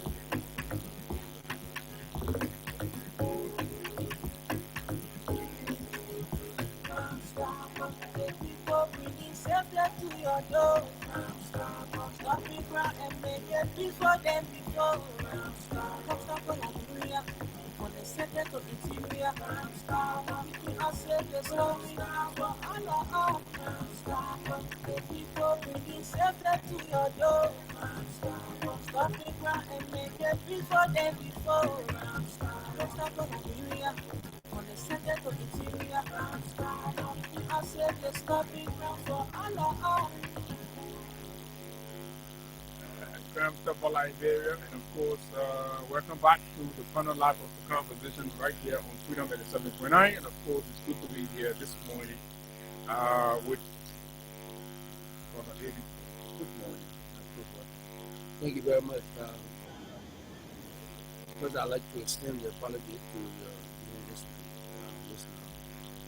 for the fortunate situation yesterday. We're still wrapping up the court issue. The delayed a little bit of preparation study. And so I'd like to extend the apology. It was not intended to leave them hanging. Be that as it may, it is a pleasant pleasure to be here today and so as to fulfill the commitment that we actually set up. Fair enough. And of course, at least the public know now it was not abroad. No, So apologies granted. thank you very much. Well, how are you? It's been a Yeah. You know why? Since no, we left, also with the court issue, which we'll come to, but generally, generally I think we're fine. I run a consultancy firm and also run a security firm. Policy. I'm not trying to beat up your promotion and stuff, but we've been very busy trying to gain some customers. We've gotten one or two of our contracts was left out, but so we replaced some of them. So things have been fine. To be honest with you, I knock on wood, we've been very good. God has been very good to us. so you're one of the few fortunate people. Well, I'm just been lucky. That's what I said. You're one of the few lucky people Yeah, well, in the midst of everything. everything. Everything, but I have. I thank God, and we try to keep our head clean and most just because of what we do. Like I said, to be fine. The kids are fine. I'm good. The family's good.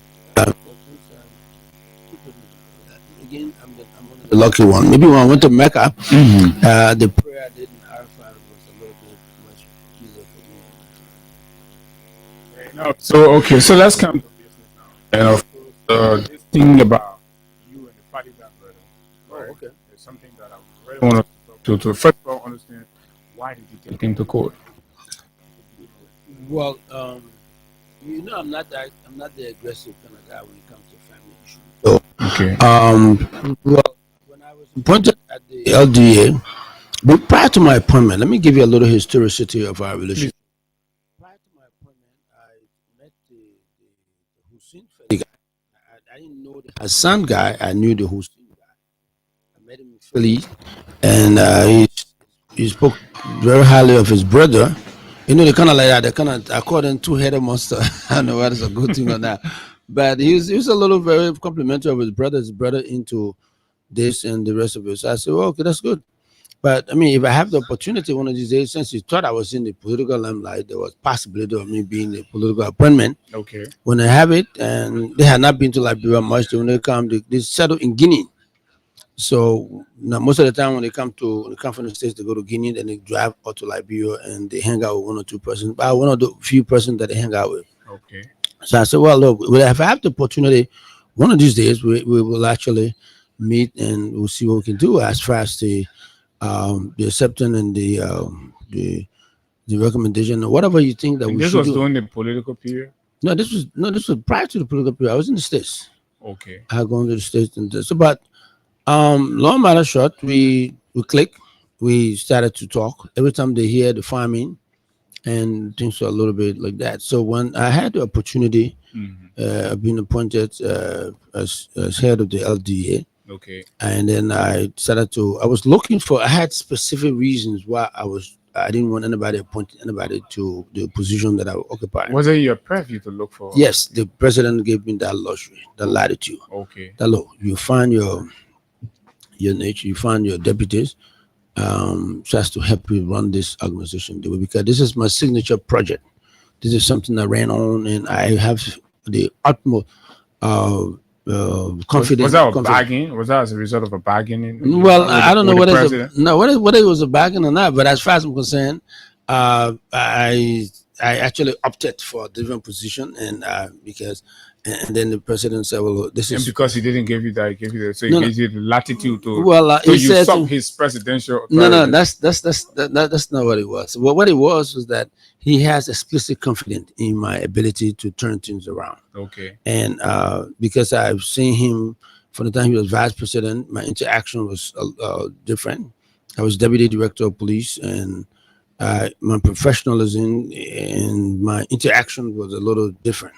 Okay. So he thought that I could be better than what it is. And so he thought his signature project, what he ran on, things that he wanted to do was that I could come and stir the affairs for him. And I said to him, because I call him Pops, I said, Pops, no problem. I will do what I can do to actually do it. Whatever you want me to do, I'll do it because I believe in him. And basically that was where we were. And so, so we were appointed. Your deputies. How did you? Were appointed, and then it was time for recommendation of the deputy. Okay. Because when I was appointed, my confirmation took probably about what the appointment recommendation to the Senate, and my confirmation probably about maybe 2 days. Oh, really? It was that fast? Fast. You know, so the guys were waiting for me. The guys were calling me in the Senate. I mean, when is the document coming? So I go to the mansion. There's oh, maybe the president signed the thing going there. So I went there. They said, yeah, man. Momo Sarah, who's the chairman of the, and say, yeah, Momo, guys, stop. We're calling your thing tomorrow. You gotta get ready. You gotta distribute all of my documents, my resume. Okay. I gave them out, and that was pick up. So then it was time for my deputies. And I went to the mansion, and I decided to send out the listing. But what I set out to do was to have people for different reasons, because I've been around for a little while. So you recommended Fadiga? Yes, So now the reason I recommended Fadiga was Fadiga aware that you recommended? Yeah, well, he came to my house. We talked for almost a week. Or you did it backstage, and then he saw himself appointed? No. He went to my house several times. We're talking about these things because I have several people on my listing. The guy who's deputy now for operation at the LDA was one of the guys because I work with him in the police force. It's a guy who's a very straightforward guy, very professional guy. I had him there. I had a couple of other police guys that I knew. I had some guys in the States. And then why did you prefer Fadiga? Okay, to all of those people you knew before in the police, you work with. Yes, well, I had criteria. I had something set up to actually meet people expectation. My expectation was that I was going to a situation where there was drug infested environment, and I needed to have people deal with the counseling section. The guys were dead because I would come on a holistic arrangement. I wanted to deal with the drug trafficking. I wanted to deal with the drug situation in the country. I wanted to deal with counseling. I wanted to deal with the community outreach. I want to do all of those things I want. And to do that, I needed somebody who I thought would actually help to do it. Okay. And because his brother and my ex-wife, Fatuma, you know that. So it's not a secret, I'll tell you that. She also came with her own recommendation of this guy because they all were on, they knew the brother, but I don't think much they knew of him. But he presented himself. Then the man Stanton Waters also asked me, so look, these guys, he's a Stanton does not know the difference. He didn't know the difference between federal agent and a federal employee.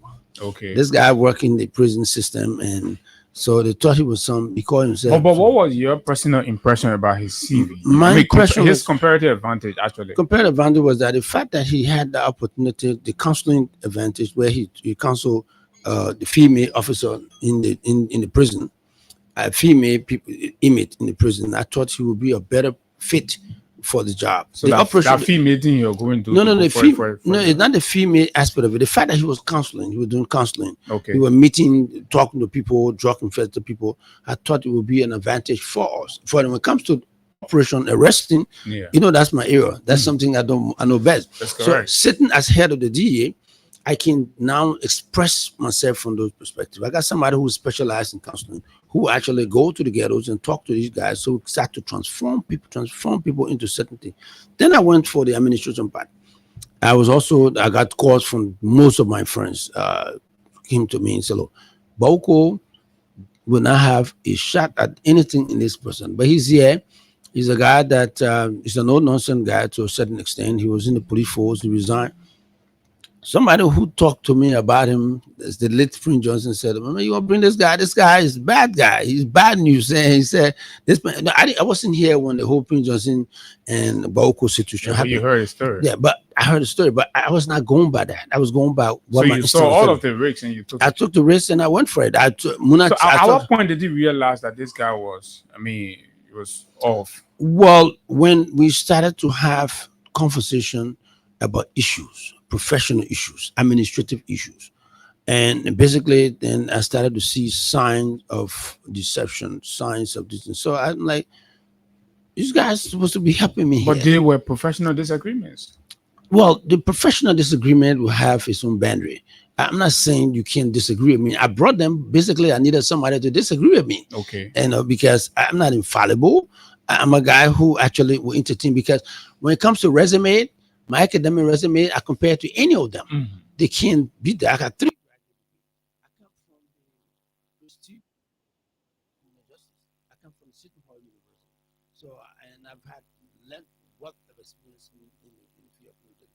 I'm a lecturer of criminal justice. So I wasn't worried about who I was dealing with. I knew them. I knew their resumes. I knew exactly what they've done. So in the face of the internal professional disagreements, what was the red line for you? The red line was when you started to, you say you were working with my son started to challenge my authority publicly. And the first fight was what that crossed the line. That was where the malice came from. When I did a lawsuit, that was basically the central point, because when he had his own misunderstanding of what his responsibilities were as deputy for operation. Okay. He thought the operation department was where the buck stopped. I said, no, it doesn't work that way. There is an act that is not with the DEA. It's argued that you wanted centralized authority. No, he was no. Chief, the DEA delineated the responsibility and function of the word organ in the DEA. Spell out, the head of the DEA is there, the deputies are spell out, the system is spell out. What we intended to do. You try to do everybody's job. No, for what? I don't have that strength. Yeah, it's not there. So where did the friction come from? Well, the friction was because when we started to actually create the environment of lateral, having vertical and horizontal responsibility that would spread out the responsibility and attitude of the DEA, people started to think that we began infringing on their rights as organ. I said, no, this is here. It's spelled out in my responsibility. I tell a guy these things. We basically provide information as to what you should do, what you should not do. But it's spelled out. Why is it true that people also appointed by the president? There is an act there.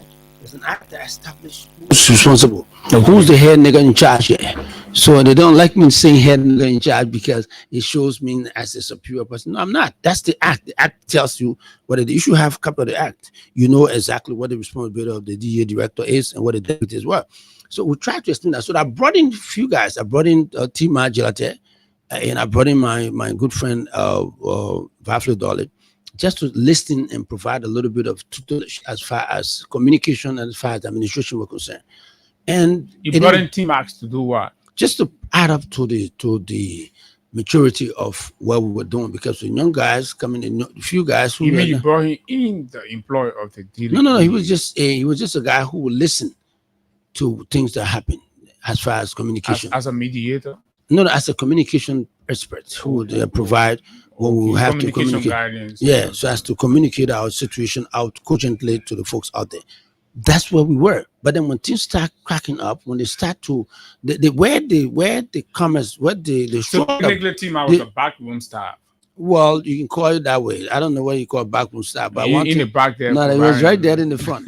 So, but at the end of the day, Tima wasn't the staff at that level. So he was just a guy who owed me a reference. Yeah, to but he us has been somewhere. paid for the service. No, he wasn't paid. That's what it is. Was it pro bono? Pro bono. He was there making sure, because he also has his own situations he wanted us to be of help to that.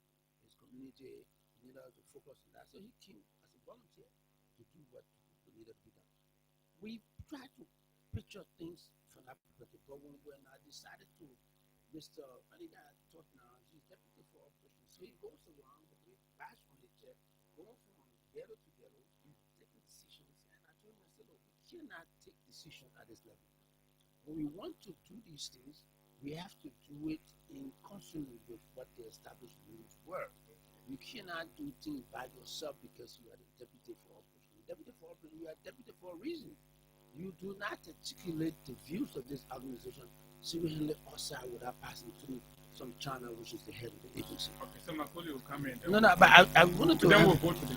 I wanted to lay it before it gets okay, out. go for it. So basically, that's what we were. But when we started to do those kind of checking situations, the company decided to say, look, we're trying to macromanage. I said, no, we're not macromanaging. We're trying to guide the process, because at the end of the day, the bulk staff will be. So you try. So when you go into raid, let me be in the know. You can't go raiding places that and then people come and complain, oh, they took my TV, they took my thing, and then they'll come refer to the person who's the superior respondent. So we explained that to them, and that became a little contentious. Why do you think it was difficult for them to grab exactly what?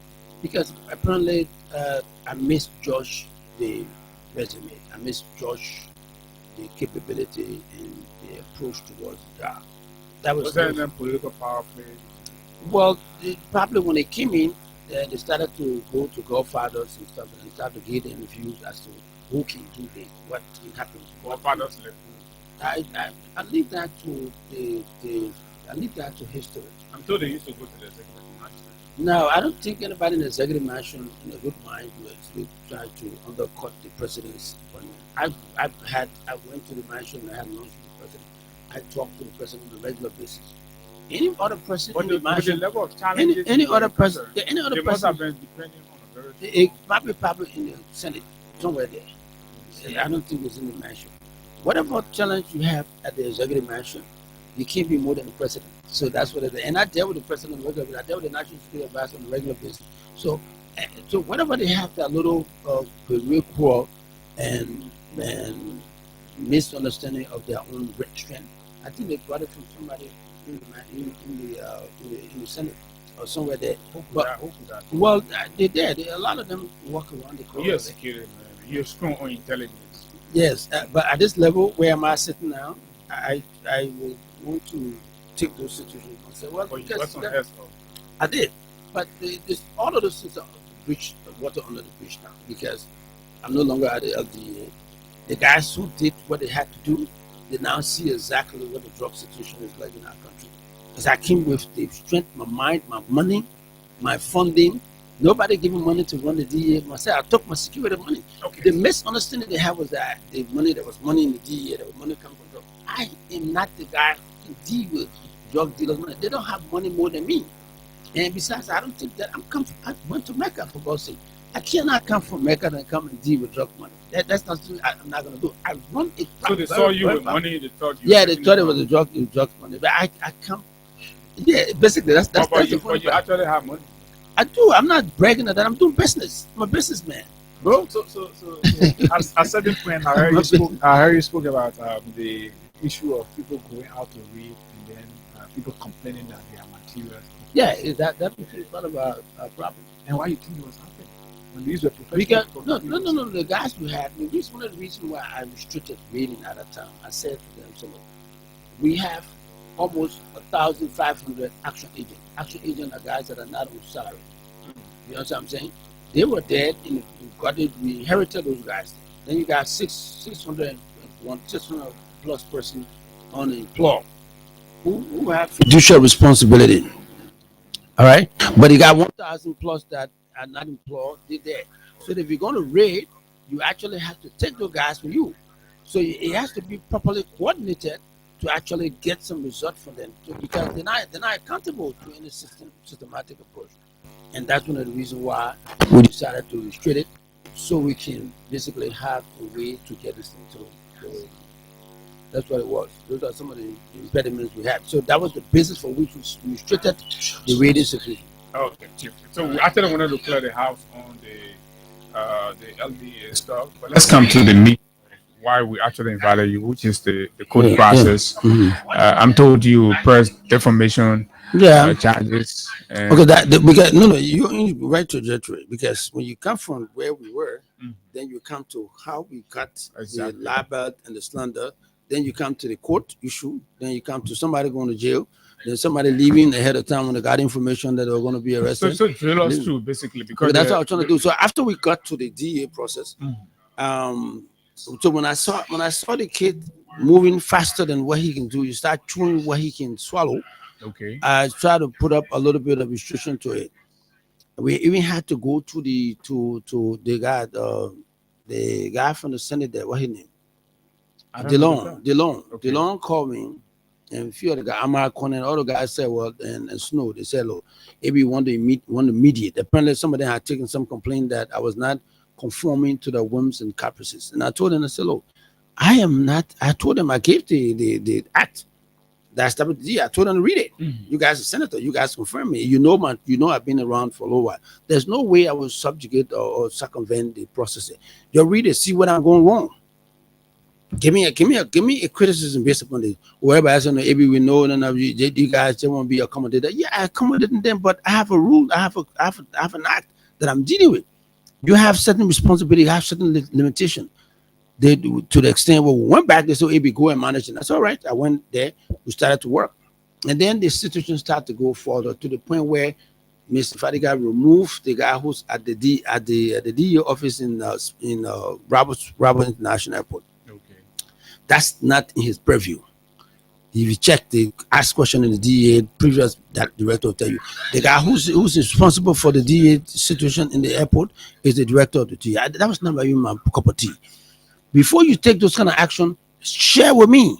If you remove the guy, but I came to find out later on that he has relationship with the guy brother, and they were having some little contention. So he decided to flex his muscle to the brother. All the long thing. I said, look, whatever it is, whatever the present situation is, you can't take this kind of action.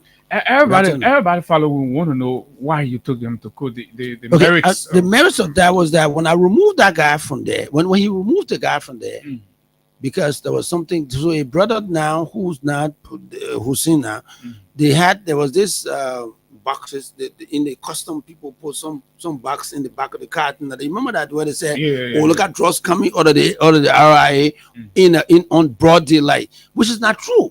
Because people, the security situation at the RIA is so convoluted, it's so structured that anything before it goes, it's actually out of the airport, it goes to the custom, goes to everybody sees it.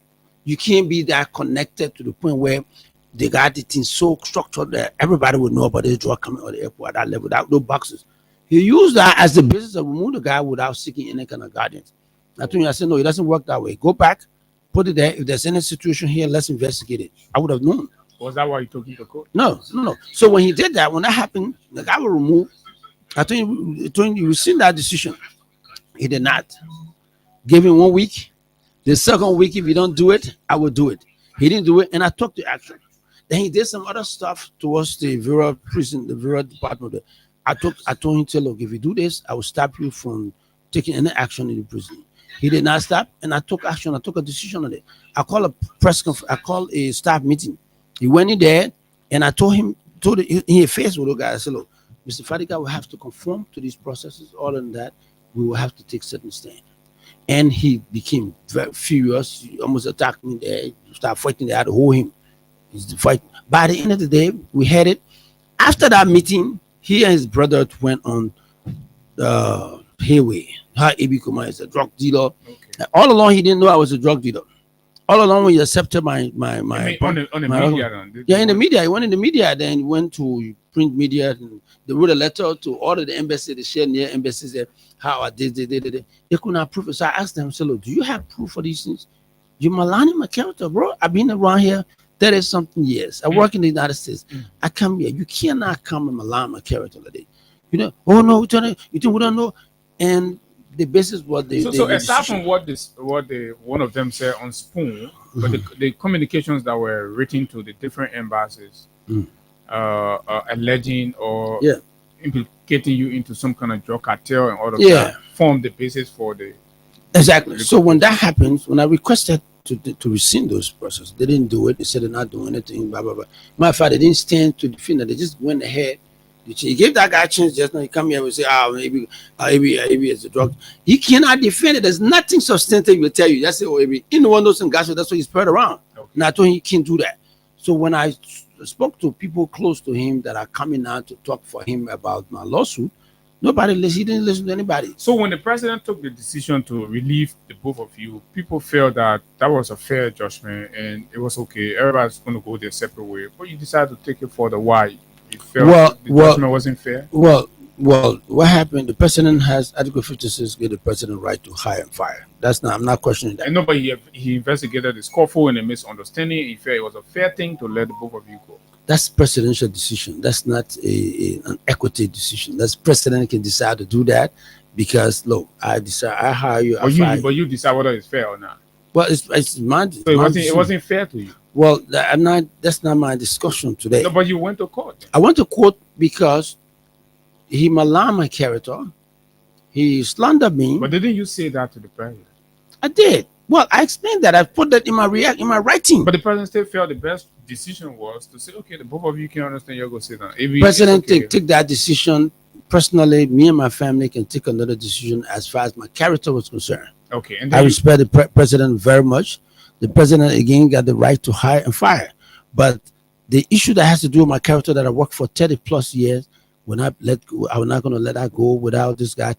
So my thing is, when the president set up the presidential situation, even when you were a victim of a childish action and the president still fired. Chief, well, listen, when I had the opportunity to actually listen to that, my understanding was that, look, this guy will come to the presidential committee. He will present the evidence. Okay. That the statement he made will present it. These are some of the sources. These are some of the statements he made. He could not do that. And I thought basically that was one way where the Ministry of Justice will receive that document and say, look, this is the basis of argument. I can tell you, the recommendation I went to the president for the Ministry of Justice was not to fire me. Okay? But the president fired you. That's the president's prerogative. That's why he's the president. That's what he is. That's what president. I know you respect the president a lot. Very much. That's my dad now. That's my pops. You're a little disappointed though. Disappointment is a subjective interpretation of what you look at somebody as. No, but that was not the outcome you expected. That's why I call it disappointment. So from my own perspective, that was not what I thought. That was set back in my goal attainment process. Okay. That was not the thing to do, but the president did it. So no. You're not going to judge what the president does. Presidents are not infallible. Well, that's why they are president, and that's why they have electorate to come and decide whether the president next time or not president next time. So that's why they're not infallible. They give me a chance, latitude. But you're a journalist. You're sitting with this microphone with the ear plug and something like that. You decide what to say, what not to say. But I can tell you this for free, though.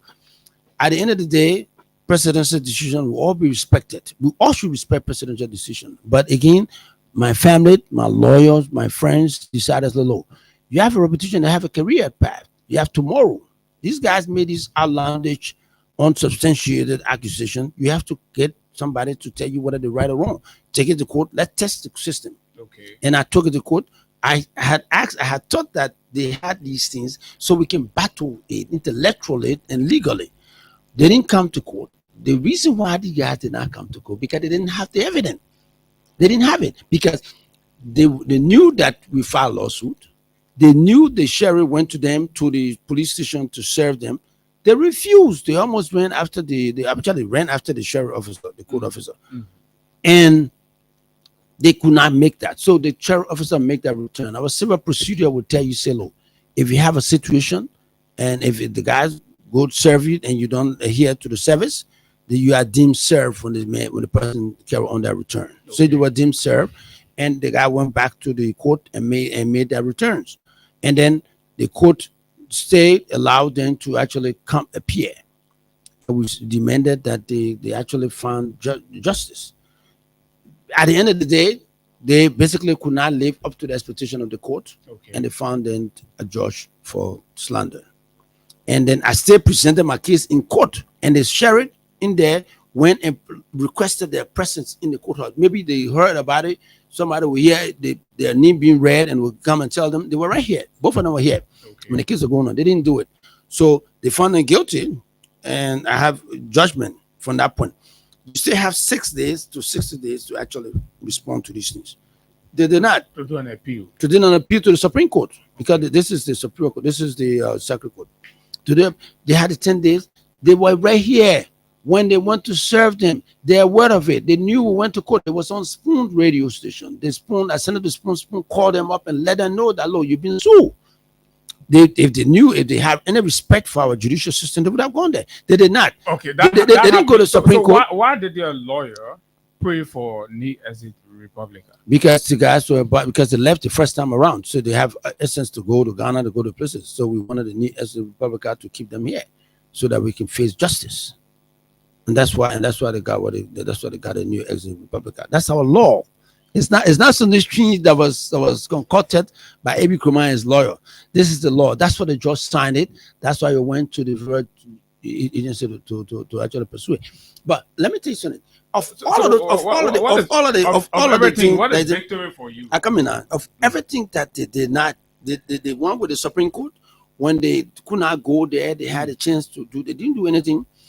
The only document that these guys signed was the cost of court. When they brought the cost of court to the guy, apparently somebody had won 150,000. That was what the court cost would be. When they brought that to them, so they signed that, agreeing that they will pay that. No, when you sign it, I mean you agree to the 1.6 million and the 150,000. Okay, and they signed that. So the comic up one was that me being a semi-educated guy, I'm like, okay, so why did you come to court and present your case so as to battle it? And I wanted to go to Supreme Court. When they found them a judge, I wanted to go to Supreme Court so I can be part of the LLR, the Liberal Law Review, so that when your case, so your case will be reflected. So it reflected, but they could not do that because I'm glad, 100% sure they don't have the evidence. They don't have anything. They're just talking hot air because this is what they do. And they talk. But somebody will say, they're a kid, they were talking hot air. You could have let that slide. No. What letting that slide would have injured you.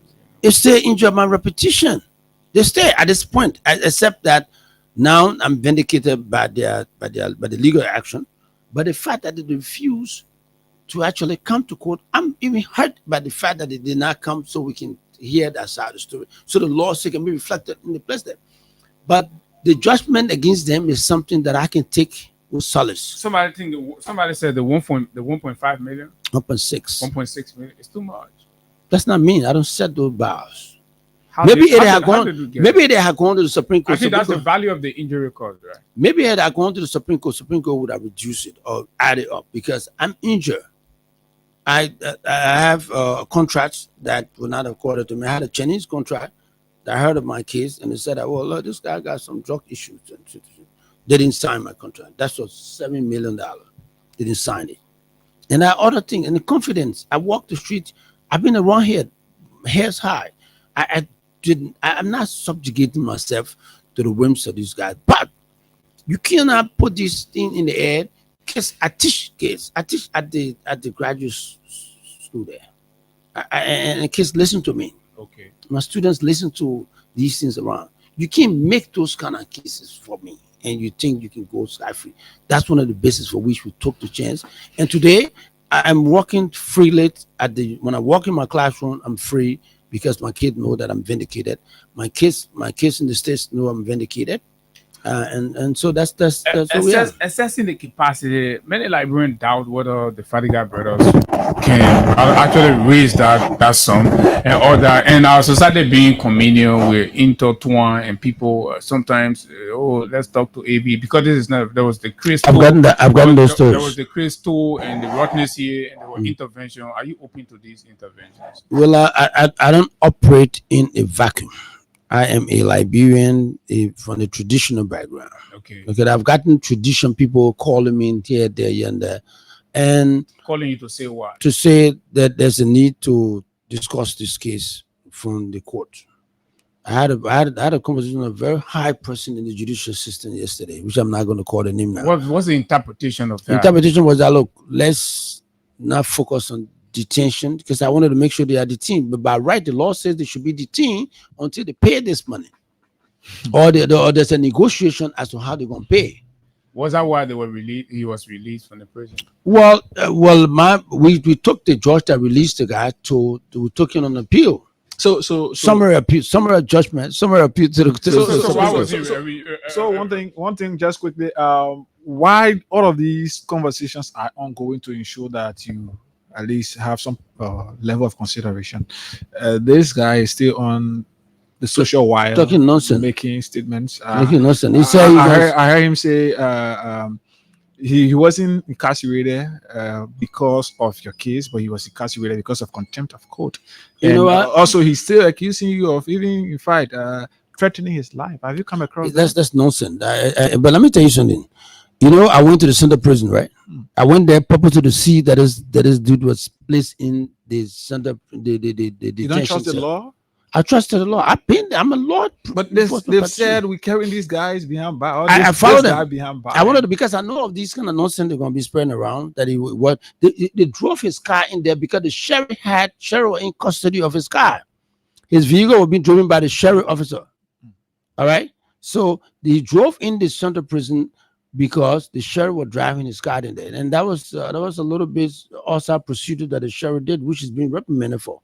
By right, the guy should have been let out there, walk into the place there with handcuff. That's why he should. So that's what you wanted? Well, that's what the law says. And they think about these guys. In handcuff? Should be in handcuff. That's what he says. Nothing more, nothing less. He should have been. He should have gone in there with handcuff in his hand, because this guy can say anything he wants to say. If you check the walls there, the enter that you just walk into center prison. You're not going to go there unless you are an inmate. You're an inmate. Anybody? No, he didn't go there to go visit. Did you ask him why he went into center prison? They were contempt of court. Who took you to court before you be contemptuous? Somebody took you there. I took you there. So you can say whatever you want to say about it. And if he's listening, let him take that into the bank. You went to court because you owe $1.6 million to another Liberian. That's the law. Have anybody called you from the government to say, "Oh, AB, this has turned a lot. I gotten calls from the mansion. My phone is here now. Have you gotten call from the mansion? He said anybody. I said anybody. I know you've answered that. I'm asking from the mansion. Anybody. I'm particularly about the mansion. I don't know. Okay, as the president call you. No, I'm not. He's your friend. He's your pap. It's my pap. You want me to give you? As a pap call you. You want me to talk about presidential conversation with you? Are you serious?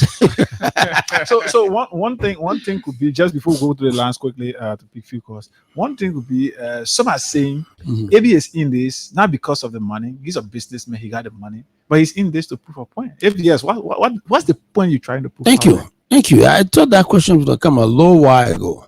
Look, I don't need damn.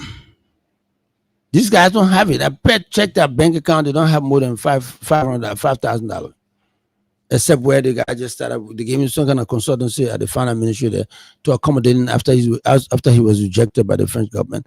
They tried to accommodate him at the Ministry of Finance there. They gave him some MCC position there. Maybe after a couple of months, he will get some money in his account. All right, but I'm not this kid. But they work in America though. Work where? The man told you you're making $20,000. These are people making $20,000. Get back. I beg you, man. Please. So please, these are all please. The Fiamumu thing that they were talking. But but ain't that UP people? I'm not a UPS. I'm not a UPS. I'm not a UPS. I am a consultant. If I would be anybody, I would be a Akupian. Because my brother founding something political leader of ACOP. But no, Unity Party has been my preferred political party. What is the and also I'm also a guy, the guy who wrote the security manifesto for the CDC. Just understand that. I did as a contractor. As a contractor. Well, I've always been the contractor in the business. Just so you know that. Let's just speak because and so I don't need this. I don't need the money. The money for these guys. I don't need it. Like you said, I wanted to set a point, make a point, and just for justice. The rule of law has always been my thing. I didn't want these guys walking around here. These two guys now put them more on precedence. Someone say go collect the money and give it to fighting drugs. Watch me. Don't go too far from me. Watch it. At the end of this process, the steps I will take, you see it. No, you are saying something. They put them on president. They guys castigated President Taylor of a person. When they were little, the podcast were doing that to talk about Charles Taylor, President Taylor. Then they jump into President Weir. Then they jump into President Bouakai himself. These guys, where are they going to stop? Nobody stopped them. Nobody ever had them accountable for anything. Is this a bus stop for you? For me, I'm sure at the end of this process, they will not run them off anybody after this process. And that's what you want. That's what I want. Okay. I want to set a deterrent. Just few calls. 0776 104 104 86 500 104. The WhatsApp number is as well open. We can just pick few calls because we are out of time here. So 0776 104 104. Hussein Kewu is our first caller. Morning. Thank you, Mrs. Cherry. And let me say thank you to Higa. Good morning, Director. Yeah. What's up? My name is Hussein. Yeah, this is Hussein Kewu. I listen to you. Let me say thank you for coming on. In fact, there should be precedent, and I love the static talk.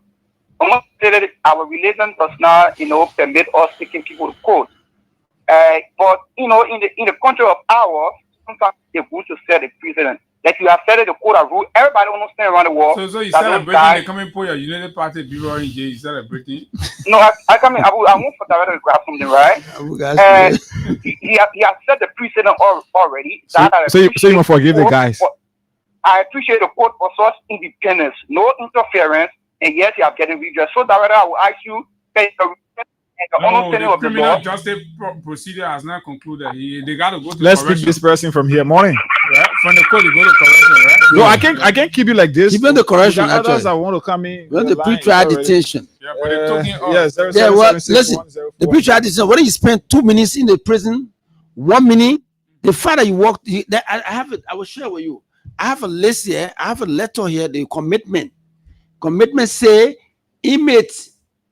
It didn't say Mr. Vadiga were Kosu walking there. No, he went there as an inmate. Okay, let's talk to as a pre-trial detention. That's what he went in. Hello? You live on the radio. Go ahead. Yeah, I'm Daniel calling from the Under 30 seconds. Yeah, I will support the blue idea that you should make sure that you will be something point for them. Okay. Because they are very arrogant. All right, let's talk to another person. This person, morning. Morning. Go ahead, you live. 30 seconds. Yes, I'm free there. I called you from President Papote. I want to tell when thank you for doing that morning. Okay. No, let's talk to this person. 30 seconds. Morning. Sorry to the public for that. Morning. Hello. Okay, let's pick this person from this line. Morning. Man, a rule beginning. You live on the radio. 30 seconds. How are you this morning? Yeah, he's listening. How are you? Oh yeah, I'm doing fine, sir. I want to commend the guest in the studio there for brilliant actions that he takes. Somebody to tarnish your reputation is that kind of way internationally. So may go him. And Abu, you start to give me your number. Why? Because I like your parents think of what you are doing in the studio. All right. You want me to call you? All right, I'll get it. yeah, I will. Yeah, no more to you. Let's talk to this person. Morning, you live. Go ahead. 30 seconds.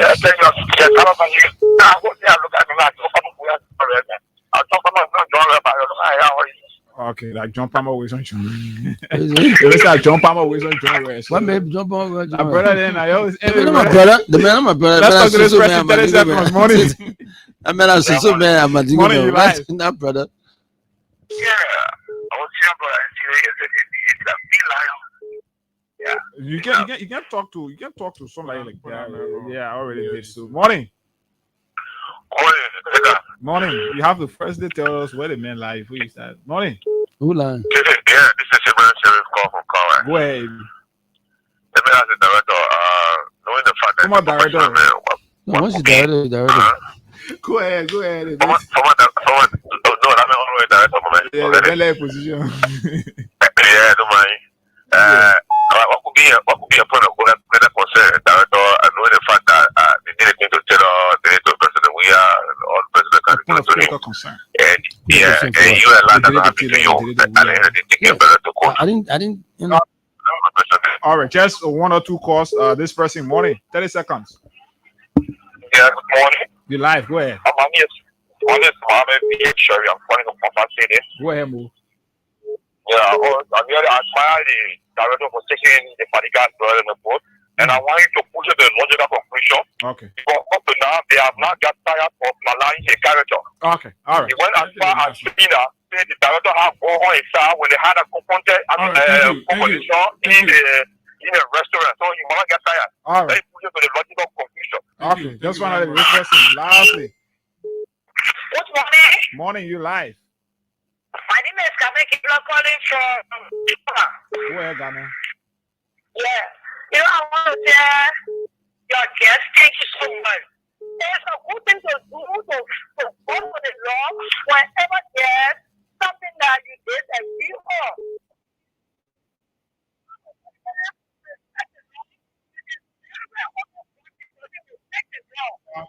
All right. Thank you very much. We are out of time.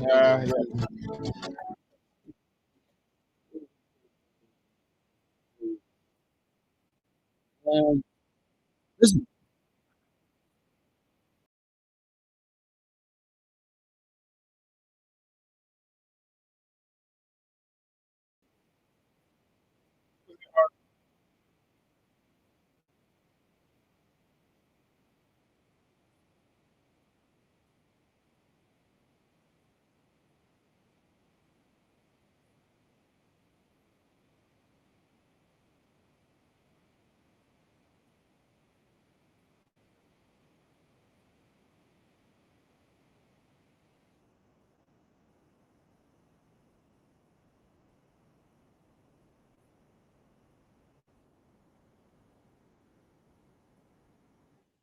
Okay, so just to cool off a little bit, why Conor Kuma gives us starting comment. Listen to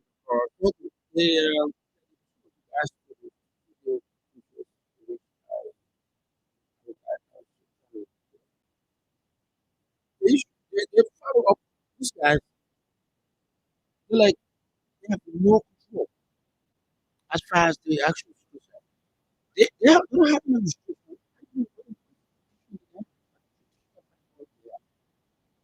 One thing I know, the number dealing with people. And you say we're Muslim, but they're not Muslim. So we don't have similar aspects. Yeah, we all agree. Okay. Well, the father came as a Senegalese or wherever it is. My father came as a Liberian. We never came from anywhere else. Well, yeah. So we're two different people. That I want to just put that caveat. So they're not John Palmer on not John Palmer raised on John Rice. We're not something that John Rice here. Palmer come from different issue with regards to this thing. But then the issue with to rescue. I know. Well, a contract. Palmer, that man not rescue man. That man, those guys being. Y'all come inside question. No. Listen now. Let me. I just tell you something. That so guy more rescue men. Than no. Well, listen now. The rescue team. I into the rescue discussion. If I rescue me, I'll not be sitting now outside job. So don't tell me that thing. But listen though. This is what it is. Yeah. This guy, he started as a Kumi man. Kumi put out what is how they call it? ANC. No. We started ANC party. They got their own slogan. We know they're not popular like They that. do have, That they one have person one before. No, but they're not popular because one person. Okay, so became one very person. All right, big. so so the guy there, they came from Cummins because they consider themselves diaspora people. All of us diaspora people anyway. They're not diaspora more than me. That's the funny part about the whole process. But so from Cummins, they came to they even went to the CDC at one point in time. Then they come back to me. They spent some time there. No, they had discussions. Yeah, they do. That character only fit around United Party. Come on. But we gotta go. So at the end of the day, that's why I said it. But so they've been around making hot airs all around the place. We try to find a way where we can set some record straight with them. Because at the end of the day, if we don't do that, this is a country of law. These guys will go ahead and just castigate anybody at will and will not be able to control them. And this is my own contribution towards the stability of our process here. Thank you very kindly. And of course, his name is Abraham Nkrumah. He's been our guest here, and time is way off. CEO of Pala Security, one of the biggest Liberian-owned private security company, providing maximum. And of course, until we see you tomorrow, do have a wonderful time. Bye-bye.